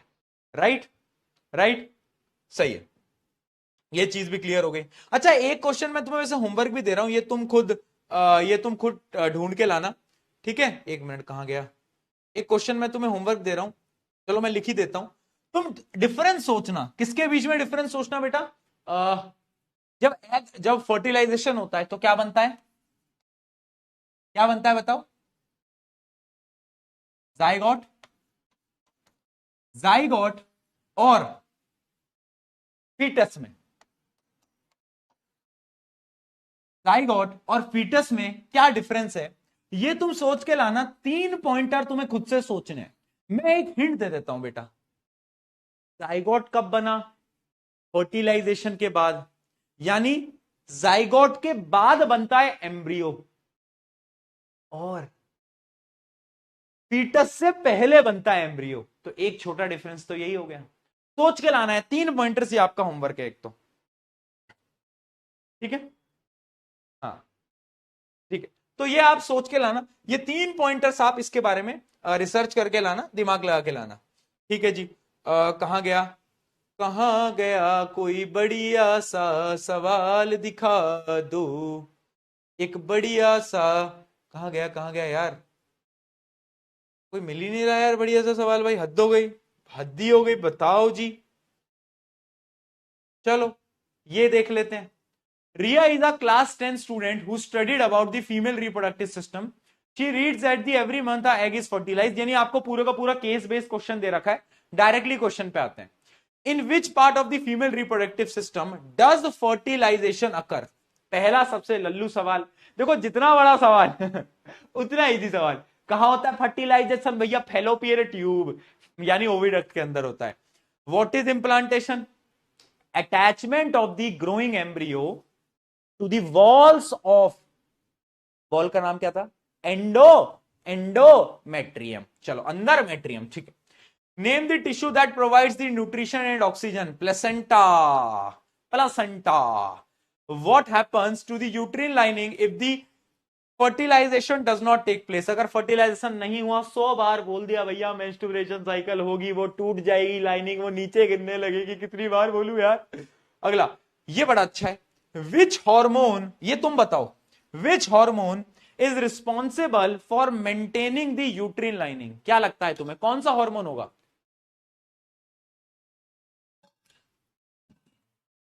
क्या लगता है बेटा, तो बता सकता है। देखो 2 हार्मोन थे, एस्ट्रोजन और प्रोजेस्ट्रॉन, याद आ रहा है कुछ धुंधला धुंधला, उनमें से मुझे बताओ कौन सा हार्मोन होगा बेटा। तो the right answer is progesterone. जब मैं आपको प्रोजेस्ट्रॉन पढ़ा रहा था ना, तो मैंने आपको बताया था कि प्रोजेस्ट्रॉन कब काम आता है, प्रेगनेंसी में। कब, प्रेगनेंसी में। यानी मैंने आपको याद दिलाया भी था, प्रोजेस्ट्रॉन पी से प्रेगनेंसी। इस वजह से मैंने आपको बोला था, क्योंकि जब यूट्रस की जो लाइनिंग है उसको मोटा करने का कंट्रोल कौन हार्मोन रखता है, ये प्रोजेस्ट्रॉन, ये हार्मोन कंट्रोल रखता है, ठीक है। तो ये भी क्वेश्चन पूछ लिया जाता है। चलिए अब आ जाते हैं इस चैप्टर के बेटा लास्ट टॉपिक की तरफ, जो कि है रिप्रोडक्टिव हेल्थ। यानी अब हम पढ़ेंगे कि हमें कैसे रिप्रोडक्टिव हेल्थ को मेंटेन करके रखना है। छुट्टी वाले क्लास छोड़ के जा सकते हैं, क्योंकि क्लास तो अभी बाकी है मेरे क्लास तो अभी बाकी है मेरे दोस्त, ठीक है। यस, चलें। एम्यूला क्या होता है, पिछले क्वेश्चन में दिखा था, कहां दिख गया। अच्छा, ये तुम्हें पढ़ने की कोई जरूरत नहीं है, जितना एनसीईआरटी में उतना याद करो, एक्स्ट्रा पढ़ोगे तो दिमाग के अंदर जितना पढ़ा है उतना भी याद नहीं रहेगा। फेलोपियन ट्यूब का एक एरिया होता है एम्यूला, वो आपके लॉजिकल कुछ है नहीं, आपको पढ़ना नहीं है। चलो, रिप्रोडक्टिव हेल्थ, राइट। चलिए जी, रिप्रोडक्टिव हेल्थ के बारे में भी पढ़ते हैं। This is also important topic for you guys, specially for you guys. तुम इसको ध्यान से पढ़ना बेटा, है ना, है ना, ऐसे बिल्कुल ऐसे चुप रह के सुन लो यार, हंसी मजाक नहीं करेंगे अपन इसके अंदर। आखिरी टॉपिक है, आखिरी टॉपिक जरा सीरियसनेस से पढ़ा लेने दो मेरे को, हंसा वसा मत देना मेरे को, ठीक है। हाँ आ जाओ, रिप्रोडक्टिव हेल्थ करते हैं। अच्छा, अब सवाल ये आता है कि रिप्रोडक्टिव हेल्थ इंपॉर्टेंट क्यों है, इंपॉर्टेंट क्यों है रिप्रोडक्टिव हेल्थ। आपको ये पता है कि रिप्रोडक्शन तो बहुत इंपॉर्टेंट है, क्योंकि उसकी मदद से स्पीशीज हमारी क्या होती है, कंटिन्यू होती हैं। और इसी की वजह से जो ह्यूमंस होते हैं वो क्या करते हैं, सेक्सुअल रिप्रोडक्शन करते हैं। यस और नो, यस और नो, ठीक है। अब इसके अंदर क्या है, दो पार्ट होते हैं रिप्रोडक्टिव हेल्थ के अंदर, दो पार्ट होते हैं। कौन कौन से पार्ट होते हैं, देखो सबसे पहला होता है फिजिकल हेल्दी रिप्रोडक्टिव सिस्टम, कि एक तो रिप्रोडक्टिव सिस्टम एकदम हेल्दी हो आपका। दूसरा, awareness about safe and hygienic reproductive practices, यानी जैसे रिप्रोडक्शन करा जा रहा है बेटा, वो जो प्रैक्टिसेस हैं वो सेफ हो, जिससे कि कुछ बीमारियां ना लग जाए। ठीक है, हंसो मत, दांत बाहर निकाल दूंगा तुम्हारे, ठीक है। हाँ, तो जैसे रिप्रोडक्शन करना है उसके लिए भी अवेयरनेस है। तो इसके दो पार्ट होते हैं बेटा, एक तो होता है डिसीज, यानी बीमारियां भी होती हैं, हाँ, रिप्रोडक्शन करने से भी बीमारियां हो जाती हैं, मतलब कुछ कुछ बीमारी होती है, मैं बताता हूं, ठीक है। एक तुमने सुना ही होगा एड्स, वो जो तुम सबको पता है, बट रिप्रोडक्शन करने से बीमारियां होती है, एक तो वो हमें पढ़ना है, और दूसरा है कि सेफ रिप्रोडक्शन कैसे करना होता है। ये दो चीजें हैं, है ना।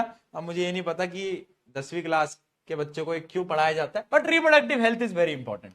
आज देखो, reproductive health refers to the physical, mental and social well-being in all matter related to reproductive system।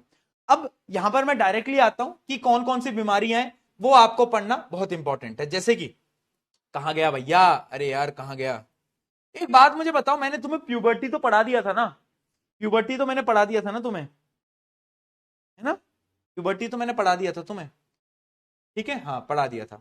सबसे पहले चलो इंपॉर्टेंस देख लो, क्योंकि सवाल आ जाता है 3 नंबर। अच्छा एक चीज समझना बेटा, रिप्रोडक्टिव हेल्थ ना बच्चों को ऐसा लगता है कि ये तो लल्लू सा टॉपिक है, हमको इसमें सब आता है, बट ना पेपर के अंदर ना, मैं तुम्हें एक शर्त लगा के एक बात कह रहा हूं, एक क्वेश्चन रिप्रोडक्टिव हेल्थ का 3 मार्कर के अंदर ऑलमोस्ट हर सेट में आता है, हर सेट में। हाँ, अभी दिखाऊंगा भी, रिपीट होता है 10 10 15 15 सालों से, हर हर में आता है, तो इसलिए इनको इग्नोर नहीं करना है। देखो सबसे पहले रिप्रोडक्टिव हेल्थ की इंपॉर्टेंस क्या है, सबसे पहला देखो, प्रिवेंट्स सेक्सुअली ट्रांसमिटेड डिसीज, जिनको हम एसटीडी भी बोलते हैं। बेटा एसटीडी क्या है, सेक्सुअली ट्रांसमिटेड डिसीज, यानी वो डिसीज जो कि सेक्सुअली ट्रांसमिट हो रहे हैं एक पर्सन से दूसरे पर्सन से, उससे हमें बच के रहना भैया, बहुत खतरनाक होते हैं। दूसरा, prevention of unwanted pregnancies, unwanted pregnancy से प्रिवेंट भी रखना है। दूसरा, इंश्योर्स हेल्दी पॉपुलेशन, भैया इंडिया के लिए यह पढ़ना बहुत जरूरी है, क्योंकि पॉपुलेशन कंट्रोल बहुत जरूरी है, ठीक है। हाँ, तो इंश्योर्स दी हेल्दी पॉपुलेशन ग्रोथ, बहुत बढ़िया, इंडिया और चाइना दोनों। हाँ, अगला, increase awareness about family planning, family planning, तुम क्या फैमिली प्लान कर रहे हो, तुमसे तो अपना फ्यूचर प्लान नहीं हो पा रहा है, फैमिली प्लान तो छोड़ो। Increase in height, voice change and body hair, ठीक है, क्योंकि ये भी रिप्रोडक्टिव ऑर्गन से लिंक्ड होते हैं, है ना। आपकी हाइट कितनी बढ़ेगी, ये बहुत सारी चीजें हमारे रिप्रोडक्टिव ऑर्गन से लिंक्ड होती हैं चीज। तो ये इंपॉर्टेंस होती है रिप्रोडक्टिव हेल्थ की। सबसे पहले हम पढ़ते हैं एसटीडीज, सबसे पहले बेटा हम डायरेक्टली पढ़ते हैं एसटीडीज, ठीक है जी। आ जाओ आ जाओ, कहां गए। देखो एसटीडीज होते हैं बेटा दो टाइप के, एक वो जो कि बैक्टीरिया से फैलता है, एक वो जो कि वायरस से फैलता है, एक बैक्टीरिया से एक वायरस से, एक बैक्टीरिया से एक वायरस से। तो बैक्टीरिया और वायरसेस से जो फैलते हैं, बस तुम्हें नाम याद रखने, क्योंकि नाम पे ही क्वेश्चन आ जाते हैं एमसीक्यू के अंदर। सबसे पहला, बैक्टीरिया के दो नाम याद रखना, एक है गोनोरिया, कैसे होता है गोनोरिया, नाम याद रखना गोनोरिया, किसकी वजह से होता है वो नाम तुम्हें डिटेल में याद करने की जरूरत नहीं है, आउट ऑफ द सिलेबस है, बस तुम इतना याद रखो, गोनोरिया एक बैक्टीरिया की वजह से डिसीज होता है, जो कि एक एसटीडी है, यानी सेक्सुअली ट्रांसमिटेड डिसीज है, ठीक है। पहली चीज तो ये हो गई। दूसरा दूसरा एक और नाम था, ये कहां गया, what happens in the body, ये भी आपको पढ़ने की जरूरत नहीं है कि बॉडी में क्या होता है, ये भी आपका आउट ऑफ द एनसीईआरटी है, पर फिर भी मैं आपको बता देता हूं कि होता क्या है basically. Bacteria attacks the lining of the reproductive organ, it causes पस like discharge, burning sensation while urinating and pain in the lower abdomen. अगर ऐसी कोई कंडीशन आ रही है तो भैया चेक करा लो, क्या पता आपको गोनोरिया हो गया हो, ठीक है। तो ये संकेत हैं गोनोरिया के, जस्ट फॉर नॉलेज बता रहा हूं, उतना नहीं पूछा जाता। नाम याद रखना, गोनोरिया किसकी वजह से फैलता है, बैक्टीरिया की वजह से फैलता है, ठीक है। दूसरा बैक्टीरिया की वजह से फैलने वाला डिसीज का नाम है साइफिल्स, क्या है, साइफिल्स, ठीक है। दूसरा है साइफिल्स, ये भी एक बैक्टीरिया की वजह से होता है, नाम हम याद नहीं करेंगे, हमारी किताब में नहीं है। ठीक है, अब समझना बेटा इसमें क्या होता है, इसकी कुछ स्टेजेस होती हैं। First stage, small painless source on genitals. Later stage क्या होता है कि जो जेनिटल्स यानी जो रिप्रोडक्टिव ऑर्गन्स होते हैं उस पर रैशेज हो जाते हैं। क्या हो जाते हैं बेटा? रैशेज हो जाता है। और उसके बाद बहुत सारे डैमेजेस आने लगते हैं, बहुत मतलब बॉडी में बहुत इंपैक्ट आता है। बड़ी खतरनाक बीमारी है साइफिल्स। ठीक है, साइफिल्स इज अ बैक्टीरियल डिजीज। बहुत बढ़िया। अब आते हैं वायरस के ऊपर। दो वायरस हमें याद रखना है। एक है एड्स। एड्स आपने सुना होगा। एड्स की फुल फॉर्म आप याद कर सकते हो, एक्वायर्ड अमीनो डेफिशिएंसी सिंड्रोम। ठीक है, ये होता है एड। ये एक वायरस की मदद से फैलता है ना, वायरस की वजह से कॉज होता है। फैलता तो सेक्सुअली ट्रांसमिट होता है एक पर्सन से दूसरे पर्सन में।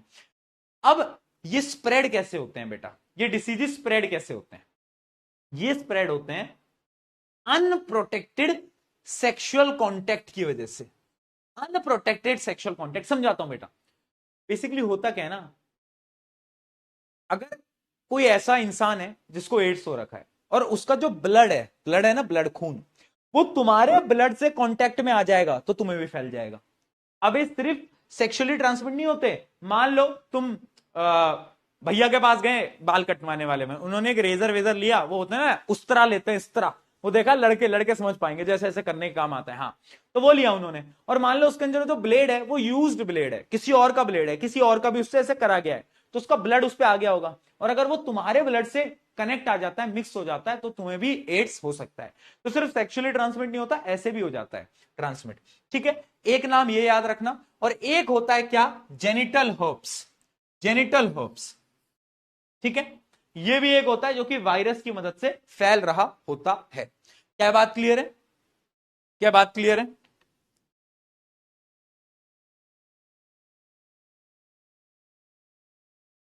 मेरे स्कूल का नाम एड्स है? स्कूल का नाम कैसे एड हो सकता है भाई? क्या बात कर रहे हो? हैं? क्या बात कर रहे हो? अच्छा एक चीज समझ एक बच्चा लिख रहा है, भैया आज ही बाल कटवा के आया हूं।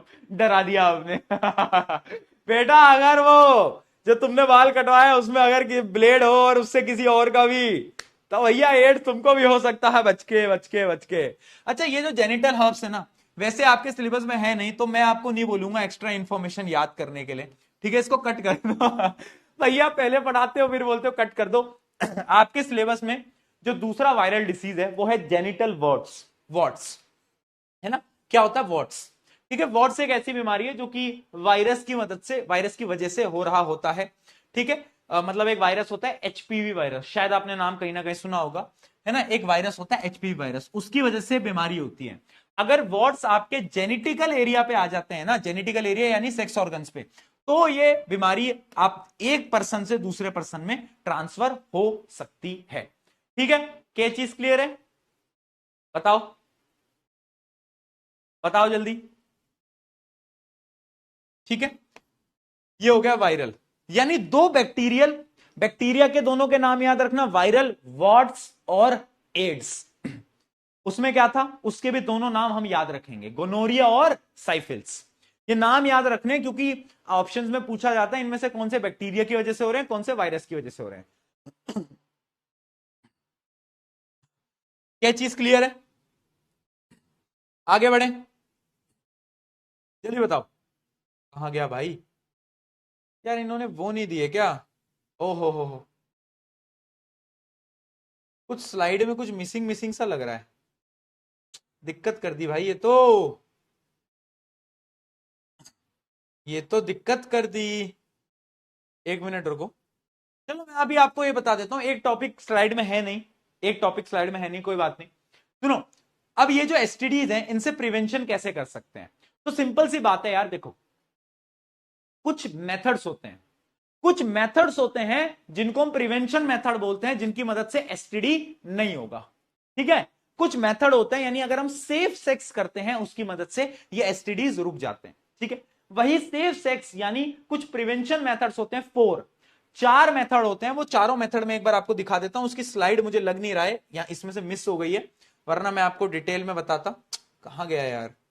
ओहो हो, कैसे मिस कर दी भाई स्लाइड। जैसे कि चार मेथड होते हैं बेटा। एक होता है बैरियर मेथड, पहला तो है बैरियर मेथड, समझा देता हूं मैं है ना। अभी मैं, मेरे हिसाब से एक स्लाइड अटैच करनी पड़ेगी, मैं बोल देता हूं यार, 1 मिनट रुको।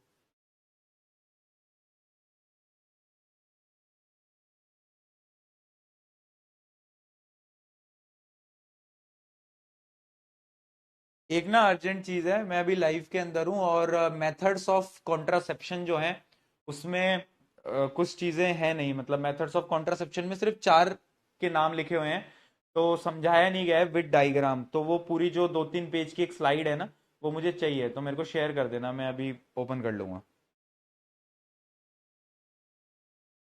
चलो ठीक है, सुनो सुनो। खुश, देखो, ये नाम देखते ही खुश हो जाते हैं, कॉन्डम कॉन्डम। चप्पल पड़ेगी ना ऐसा, ब्लैक स्क्रीन भी कह रही है भैया इनको चप्पल मारो, इनको चप्पल मारो, चप्पल। हाँ, चप्पल पड़ेगी ना ऐसा। ठीक है, तो देखो चार मेथड होते हैं बेटा, एक होता है बैरियर मेथड, एक होता है बैरियर मेथड। अब मुझे करना क्या है, मेथड्स ऑफ कॉन्ट्रासेप्शन। कॉन्ट्रासेप्शन यानी it is the procedure to prevent prevent pregnancy, यानी मुझे प्रेगनेंसी को रोकना है।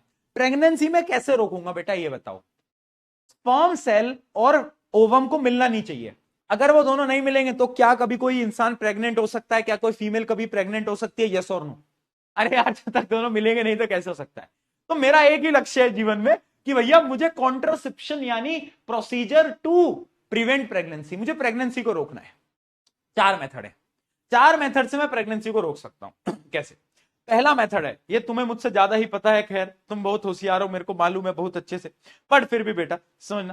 पहला मेथड है बैरियर मेथड। बैरियर मेथड क्या है यार? मान लो मुझे चिंटू लाल और मिंटू लाल को मिलने से रोकना है, उन दोनों को मुझे मिलने से रोकना है, तो मैं क्या करूंगा, मैं उन दोनों के बीच में एक बैरियर लगा दूंगा। मैं कहूंगा तू उधर नहीं जा सकता, इधर नहीं आ सकती, तो दोनों आपस में मिलेंगे ही नहीं। सेम मैं क्या करूंगा, मैं कुछ ऐसे बैरियर का यूज करूंगा जिसकी मदद से स्पर्म सेल और जो फीमेल ओवम है वो मिल ना पाए। तो इसमें आते हैं कॉन्डम्स, और कॉन्डम्स भी दो टाइप के होते हैं बेटा, वो भी मैं बता देता हूं। ठीक है, एक होते हैं मेल और एक होते हैं फीमेल। ठीक है, तो इन दोनों का ही एक ही काम है कि ये बैरियर प्रोवाइड करते हैं, यानी बीच में रुकावट प्रोवाइड करते हैं कि या तो स्पर्म सेल वहां ना जा पाए, है ना, मतलब स्पर्म सेल को उधर जाने से रोकते हैं। उनका मेन लक्ष्य यह है, मेन काम यह है जीवन के अंदर। ठीक है, मतलब देख रहे हो, इनका काम ही है काम ही है। हंसो मत, मैं थप्पड़ मार दूंगा, हंस मत, हंस मत। ठीक है यार, बेटा पढ़ा लेने दे, बहुत बहुत बहुत मारूंगा तेरे को मैं ये इन बच्चों का क्या करूं, मैं परेशान हो गया हूं इनसे। यार तुम लोगों को थोड़ी शर्म वरम नहीं आती? कभी कभी तुम्हें शर्म आई है जीवन में? थोड़ी सी, थोड़ी भी नहीं आती?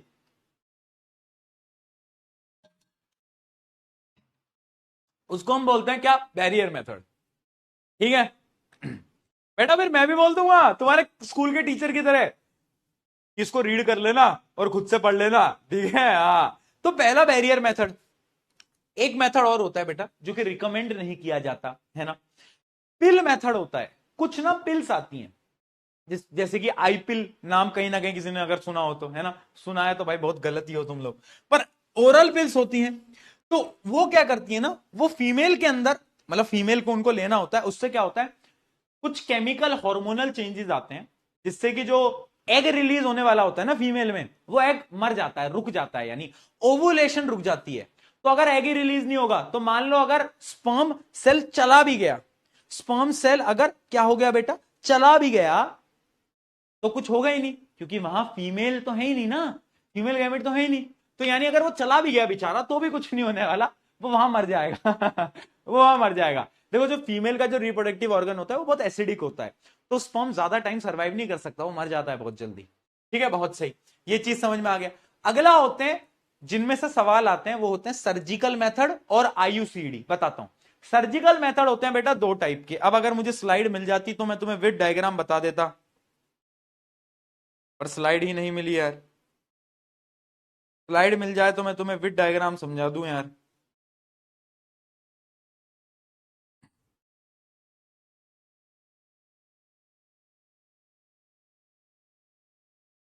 एक मिनट दो जरा, एक मिनट देना बेटा, ब्लैक स्क्रीन आएगी थोड़ी सी देर के लिए, थोड़ी सी देर के लिए ब्लैक स्क्रीन आएगी, बस 2 मिनट देना, क्लास में बने रहो। अभी मैं वो स्लाइड्स वगैरह वो ओपन कर रहा हूं क्योंकि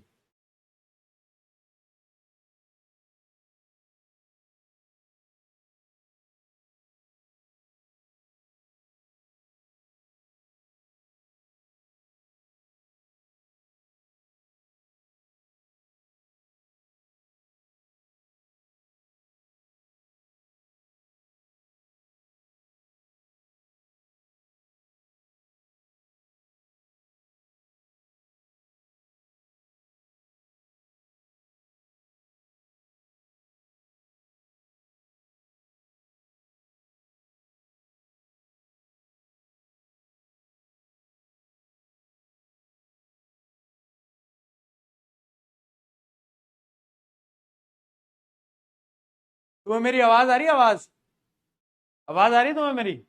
पर भैया आप दिखाए काहे नहीं दे रहे? भैया आप दिखाई काहे नहीं दे रहे?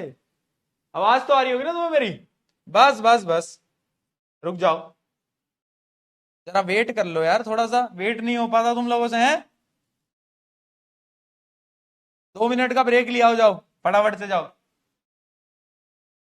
मैं थोड़ा सा डाउनलोड वगैरह कर लूं यार, फाइल फाइल ही नहीं मिल रही हैं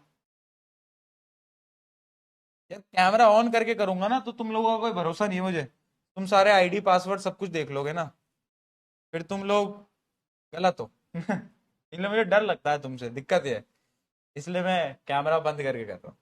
ठीक है,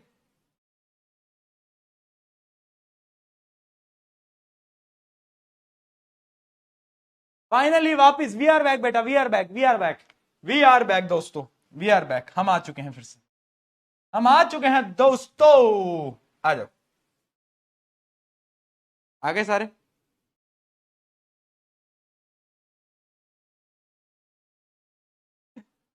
चल, चलिए जी स्टार्ट करते हैं। देखो टाइप ऑफ कॉन्ट्रासेप्टिव मेथड जो मैं आपको बता रहा था, चार मेथड होते हैं, चार मेथड होते हैं। ठीक है, बहुत बढ़िया। तो मैकेनिकल, केमिकल, इंट्रायूट्रिन, सर्जिकल, अब एक एक करके पढ़ते चलते हैं। जैसे सबसे पहले यह है मैकेनिकल, तो यह है मेल कॉन्डम, यह है फीमेल कॉन्डम, ज्यादा दिमाग वो चीजी चीजी मत करो, बहुत मारूंगा।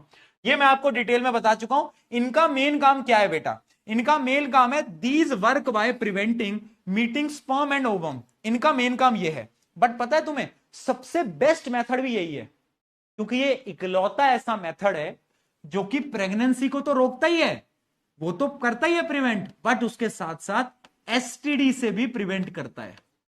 सबसे बेस्ट तरीका कौन सा है अगर कोई पूछ ले चारों में से बेटा, तो क्या बोलोगे तुम? The first method, that is barrier method. क्यों बोलोगे barrier method? Because barrier method pregnancy तो प्रिवेंट कर ही रहा है, वो तो सारे मेथड कर रहे हैं, बट ये इकलौता ऐसा मेथड है जो कि सेक्सुअली ट्रांसमिटेड डिसीजेस को भी रोकता है। इसलिए रिकमेंड किया जाता है कि आप इसी मेथड को यूज करें, क्योंकि इससे एसटीडीज भी प्रिवेंट हो जाती हैं। राइट राइट, एसटीडी से भी प्रिवेंट होता है। तो अगर एमसीक्यू में है सबसे बेस्ट मेथड कौन सा? Mechanical barrier method. ठीक है जी, बहुत बढ़िया। अगला आ जाता है केमिकल, जो कि मैं तुम्हें बता रहा था। इसमें क्या आता है, कुछ पिल्स आती हैं, ओरल पिल्स, या फिर उनको हम वेजाइनल पिल्स भी बोलते हैं। इनका काम क्या होता है? These pill contain certain hormone, hormone होता है। क्या हार्मोन के क्या काम होते हैं? Prevent the production of ovum. कुछ पिल्स तो होती हैं जो कि ओवम को प्रोड्यूस नहीं करती, और कुछ पिल्स होती हैं जो कि अगर स्पर्म सेल अंदर आ भी गया तो उसको मार देती हैं, किल स्पर्म सेल। देख रहे हो, मृत्यु हो रही है, मृत्यु हो रही है, जीव मृत्यु, है ना। और प्रिवेंट्स इंप्लांटेशन, या फिर कुछ ऐसी भी पिल्स होती हैं जो कि ग्रोइंग एम्ब्रियो को इंप्लांट करने से रोक देती हैं, उसको वहीं पर ही खत्म कर देती हैं। ठीक है, बट एक चीज याद रखना प्रिय दोस्तों, कि ये जो केमिकल मेथड है ना, ये बहुत ज्यादा डेंजरस होता है। डेंजरस यानी इससे आपकी बॉडी के अंदर, फीमेल बॉडी के अंदर केमिकल चेंजेस आते हैं, जो कि नॉट रिकमेंडेड होता है एकदम। ठीक है, तो याद रखना, they have certain side effects. इसलिए सबसे बेकार मेथड जो हम बोलेंगे वो यही होगा, क्योंकि इससे बहुत साइड इफेक्ट्स होते हैं, क्योंकि बेसिकली फीमेल अपनी हार्मोनल साइकिल को बदल रही है।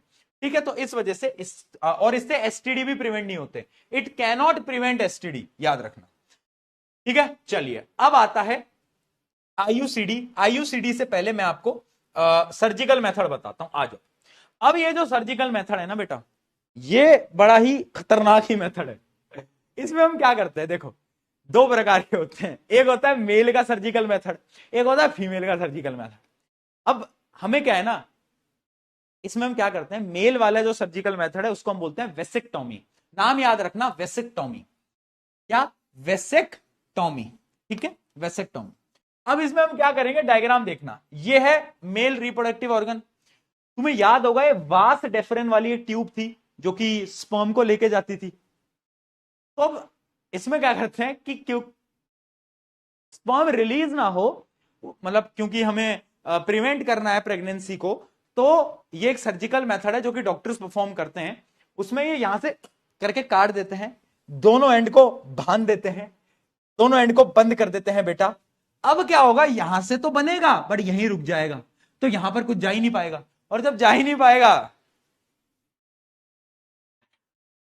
कैसा होगा रिप्रोडक्शन।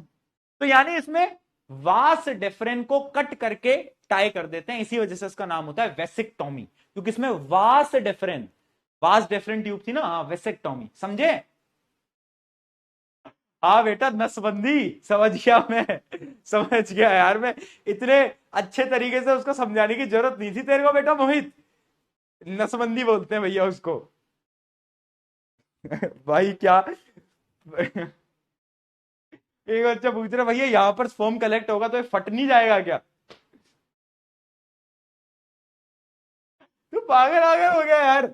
ठीक है चलो, कहां कहां से डाउट आते हैं तुम्हारे, ये मेल के अंदर होता है, ये सेम फीमेल में भी होता है, जिसको हम बोलते हैं ट्यूबकटोमी। क्या बोलते हैं बेटा, ट्यूबकटोमी। तो इसमें हम क्या करते हैं, ट्यूबकटोमी के अंदर हम जो फीमेल का तुम्हें याद होगा फेलोपियन ट्यूब है ना, जिसको हम ओवी डक्ट भी बोलते हैं, उसको कट करते हैं, उसको यहां से ऐसे कट करा और उसको ऐसे बांध दिया दोनों तरफ से।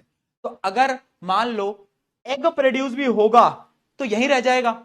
अब ये जो स्पर्म सेल है वो तो इससे आगे बढ़ ही नहीं पाएगा, देखो स्पर्म सेल तो यहीं रुक जाएगा, स्पर्म सेल तो यहीं रुक जाएगा, आगे कैसे जाएगा, आगे नहीं गया तो फर्टिलाइजेशन नहीं हुआ, तो उसको हम बोलते हैं क्या, उसको हम बोलते हैं ट्यूबकटोमी।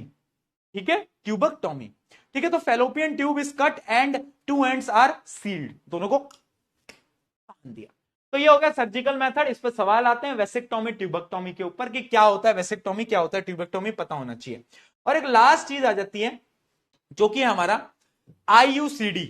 IUCD method is our last contraceptive method. अच्छा, कॉन्ट्रासेप्टिव के मेथड मतलब कॉन्ट्रासेप्टिव का नाम में किसी को दिक्कत तो नहीं है ना, कॉन्ट्रासेप्टिव का मतलब ये जो नाम है ना कॉन्ट्रासेप्टिव, इसका मतलब क्या है, प्रिवेंट प्रेगनेंसी, ये समझ आ गया ना। सिर्फ पहला ऐसा मेथड है बेटा जिसकी मदद से आप प्रेगनेंसी के साथ साथ एसटीडी भी कंट्रोल कर सकते हो, बाकी तीनों मेथड में एसटीडी कंट्रोल नहीं होता, नहीं होता। ठीक है, अब intra uterine contraceptive devices, IUCD, full form याद रखना, इंट्रा यूट्रीन कॉन्ट्रासेप्टिव डिवाइसेस। ये एक ऐसा डिवाइस है जो कि फीमेल में इंप्लांट किया जाता है। क्या किया जाता है, फीमेल में इंप्लांट किया जाता है। ठीक है, समझाता हूं। इसका एक एग्जांपल होता है कॉपर टी। कॉपर टी यानी एक कॉपर का एक टी शेप का एक चीज आती है छोटी सी, मैं आपको दिखाता हूं वो कैसे इंप्लांट होता है। इस प्रकार से वो दिखता है, इस प्रकार से दिखता है। कैसा दिखता है, इस प्रकार से दिखता है। तुम्हें अगर याद हो तो जो यूट्रस होती है ना फीमेल की, वो वी शेप की होती है, यस और नो, यस और नो। ठीक है, तो क्या करते हैं कि वेजाइना के अंदर ये कॉपर टी डालते हैं और वो कॉपर टी कुछ इस प्रकार से यूट्रस में पहुंच जाता है। यानी देखो यूट्रस के अंदर हमने क्या कर दिया, इस कॉपर टी को इंसर्ट कर दिया है, यूट्रस के अंदर इस कॉपर टी को हमने इंसर्ट कर दिया है। ठीक है, एक कॉपर का एक चीज है टी शेप में जिसको हमने यूट्रस के अंदर इंसर्ट कर दिया है। अब मान लो अगर स्पर्म सेल आता भी है तो स्पर्म सेल यहीं रुक जाएगा, इससे आगे जा ही नहीं पाएगा, क्योंकि यहां पर तो भाई एक बैरियर बन चुका है, बैरियर बन चुका है, जिसकी वजह से क्या होगा, जिसकी वजह से क्या होगा कि फर्टिलाइजेशन नहीं होगा। ठीक है, तो याद रखना क्या है, these are the small T shaped devices that are planted in the uterus.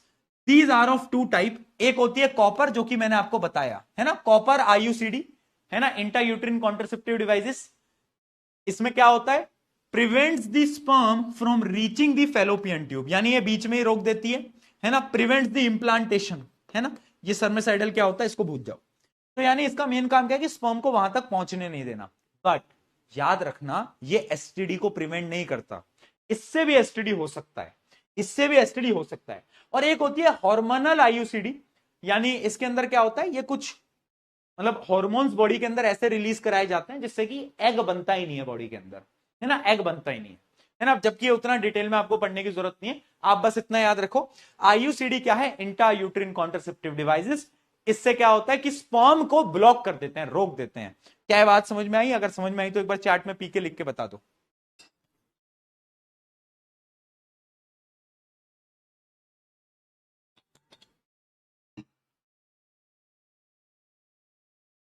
तो अब मुझे तुम बताओगे चार मेथड में से सबसे बेस्ट मेथड कौन सा है? ऑब्वियस सी बात है बैरियर मेथड। क्यों? एसटीडी भी प्रिवेंट हो गया और उसके साथ साथ भैया प्रेगनेंसी भी प्रिवेंट हो गई, कॉन्ट्रासेप्टिव भी हो गया। चलो बहुत सही, ठीक है, सही है। अब यहां पर कुछ ऐसे लॉजिकल क्वेश्चंस भी आ जाते हैं कभी कभार कि कंसर्निंग पॉपुलेशन राइज, कि रिप्रोडक्टिव हेल्थ क्यों इंपॉर्टेंट है? क्योंकि भैया इतनी ज्यादा पॉपुलेशन बढ़ रही है, लोगों को पता ही नहीं कि कॉन्ट्रासेप्टिव डिवाइसेस यूज करना भी बहुत इंपॉर्टेंट है ना। इस वजह से जो ह्यूमन मतलब रिप्रोडक्टिव हेल्थ है वो बहुत इंपॉर्टेंट हो जाता है, ठीक है। Concern about human population size arise due to the impact of an improving life standard, है ना। यानी सोसाइटी के अंदर भैया इतने लोग हैं, है ना, सबको रिसोर्सेज को भी कंज्यूम करना है, वो नहीं होते वैल्यू बेस्ड क्वेश्चन, वो आ जाते हैं कभी कभार कि रिप्रोडक्टिव हेल्थ क्यों इंपॉर्टेंट है? इसलिए इंपॉर्टेंट है भैया पॉपुलेशन देखो कितनी बढ़ रही है। अगर रिप्रोडक्टिव हेल्थ नहीं दोगे, देखो दो चीजें हैं, एक तो डिसीजेस से तो प्रिवेंट करना ही है, एसटीडी से प्रिवेंट करना है, लेकिन यार लोगों को बताना भी तो है कि पॉपुलेशन कंट्रोल करो, रिसोर्सेज कम है हमारे पास, अगर इतने सारे बच्चे होंगे तो सारे रिसोर्सेज खत्म हो जाएंगे है ना। तो ये दो मेन रीजन हो रहे होते हैं, ठीक है बेटा। ये जितने बच्चे मैंने तुमसे सवाल पूछा बेस्ट मेथड क्या है, बच्चे कॉन्डम लिख रहे हैं। बेटा बैरियर मेथड लिख के आना एग्जाम में, ये कॉन्डम मत लिख के आना, बहुत थप्पड़ खा जाओगे, दिक्कतें हो जाएंगी तुम्हारे साथ, मेरा कुछ नहीं होगा, टीचर मारेगा तुमको, है ना। ये कॉन्डम का तो एक बड़ा मीम चलता था ना स्कूल टाइम पे, मुझे नहीं पता तुम्हारे में चलता नहीं चलता, हमारे में चलता है वो एक मीम चलता था, मतलब मीम मतलब ऐसे मजे लेते थे कि तुझे पता है उस डॉम ने मेरे साथ क्या करा? तो सामने वाला बोलता था कौन डॉम? तो फिर हम बोलते थे ओ तूने ये बोल दिया, ये बोल दिया, ये बोल, ऐसे मीम चलते थे अब भी चलते हैं ऐसे थर्ड क्लास मीम? बताओ भाई, थर्ड क्लास मीम चलते हैं क्या भाई अभी भी? चलो कुछ एमसीक्यू देखते हैं, फिर ये पूरा चैप्टर आपका यहां पर खत्म हो जाता है। Which contraceptive method protect from both pregnancies and STD? कौन सा है भैया जो प्रिवेंट करता है अकेला? यहां पे भी कॉन्डम लिख दिया अभी बच्चों को मैं यही सिखा रहा था कि डायरेक्टली मत लिखा करो और इसी में लिख दिया। बेटा पीपीटी वालों तुम नहीं मान रहे हो, तुम ज्यादा ही उछल रहे हो, बैरियर लिखना था इसके भी, गलत लोग। चलो ये असर्शन रीजनिंग तो हमने कर लिया, ये कहां से आ गया अचानक से? हाँ, विच of the following is a viral STD? Viral यानी जो कि वायरस से फैलता है। एड्स जो होता है बेटा याद रखना वो वायरस से फैलता है, ठीक है। अच्छा गोनोरिया किससे फैलता है? बैक्टीरिया से। साइफिल्स किससे फैलता है? बैक्टीरिया से। चलो which surgical method contraceptive is used in males? Males में क्या होता है? मेल्स में बेटा वास डिफरेंस को कट करते हैं, यानी वेसिक्टोमी। वास डिफरेंस से याद रखना बेटा वेसिक्टोमी। चलो which contraceptive method protect from both pregnancy and STD? यही है सवाल जो कि सबसे ज्यादा पूछा जाता है। बैरियर मेथड, उसको एक्सप्लेन कर देना। बैरियर मेथड यानी कॉन्डम यूज करना जिसकी मदद से स्पर्म और ओवम मिल नहीं पाते, ठीक है जी। व्हाट इज रिप्रोडक्टिव हेल्थ बता चुका हूं, इसकी इंपॉर्टेंस क्या है वो भी आपको बता चुका हूं, ये तो हमने बहुत बार लिख लिया। इसका आंसर भी है कि आगे मैं आपको फिर दिखा देता वरना, चलो कोई बात नहीं, इसका आंसर नहीं है। एक मिनट, कहां गया? नहीं है, नहीं है, हाँ ठीक है। एक क्वेश्चन ये है, describe the surgical method of the birth control in human. Human के अंदर सर्जिकल मेथड बताओ बेटा। दो होते हैं, एक होते हैं वेसिक्टोमी जो कि मेल के अंदर होता है, और एक होता है ट्यूबकटोमी जो कि होता है फीमेल के अंदर। ये दो मेथड्स होते हैं जो कि तुम्हें याद रहने चाहिए। ठीक है। ये जो सर्जिकल मेथड है ना बेटा, इस पे बहुत बार सवाल आया है।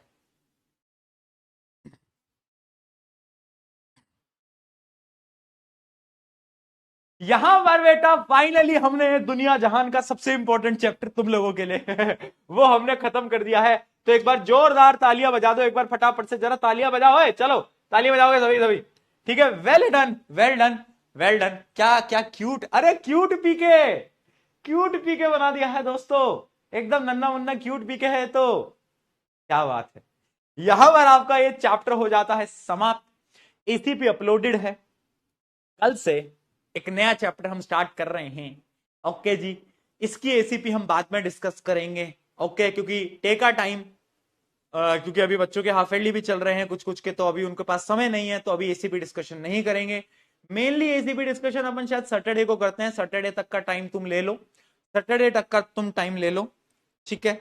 यहां पर हमारा ये चैप्टर पूरा खत्म होता है ना। ट्विन, ट्विन बेटा बहुत कॉम्प्लिकेटेड है। वो अगर मैं समझाने बैठूंगा तो तुम्हारी बायोलॉजी अभी बहुत वो हो जाएगी, मतलब वो तुम्हें समझ नहीं आएगा। उसमें हमें बहुत चीजों की डेप्थ में जाना पड़ेगा कि क्या क्या होता है, ओवम के अंदर क्या क्या होता है, उन सारी चीजों के लिए हमें पढ़ना पड़ेगा अगर तुम्हें यह समझना है कि ट्विन कैसे फॉर्म होते हैं, राइट।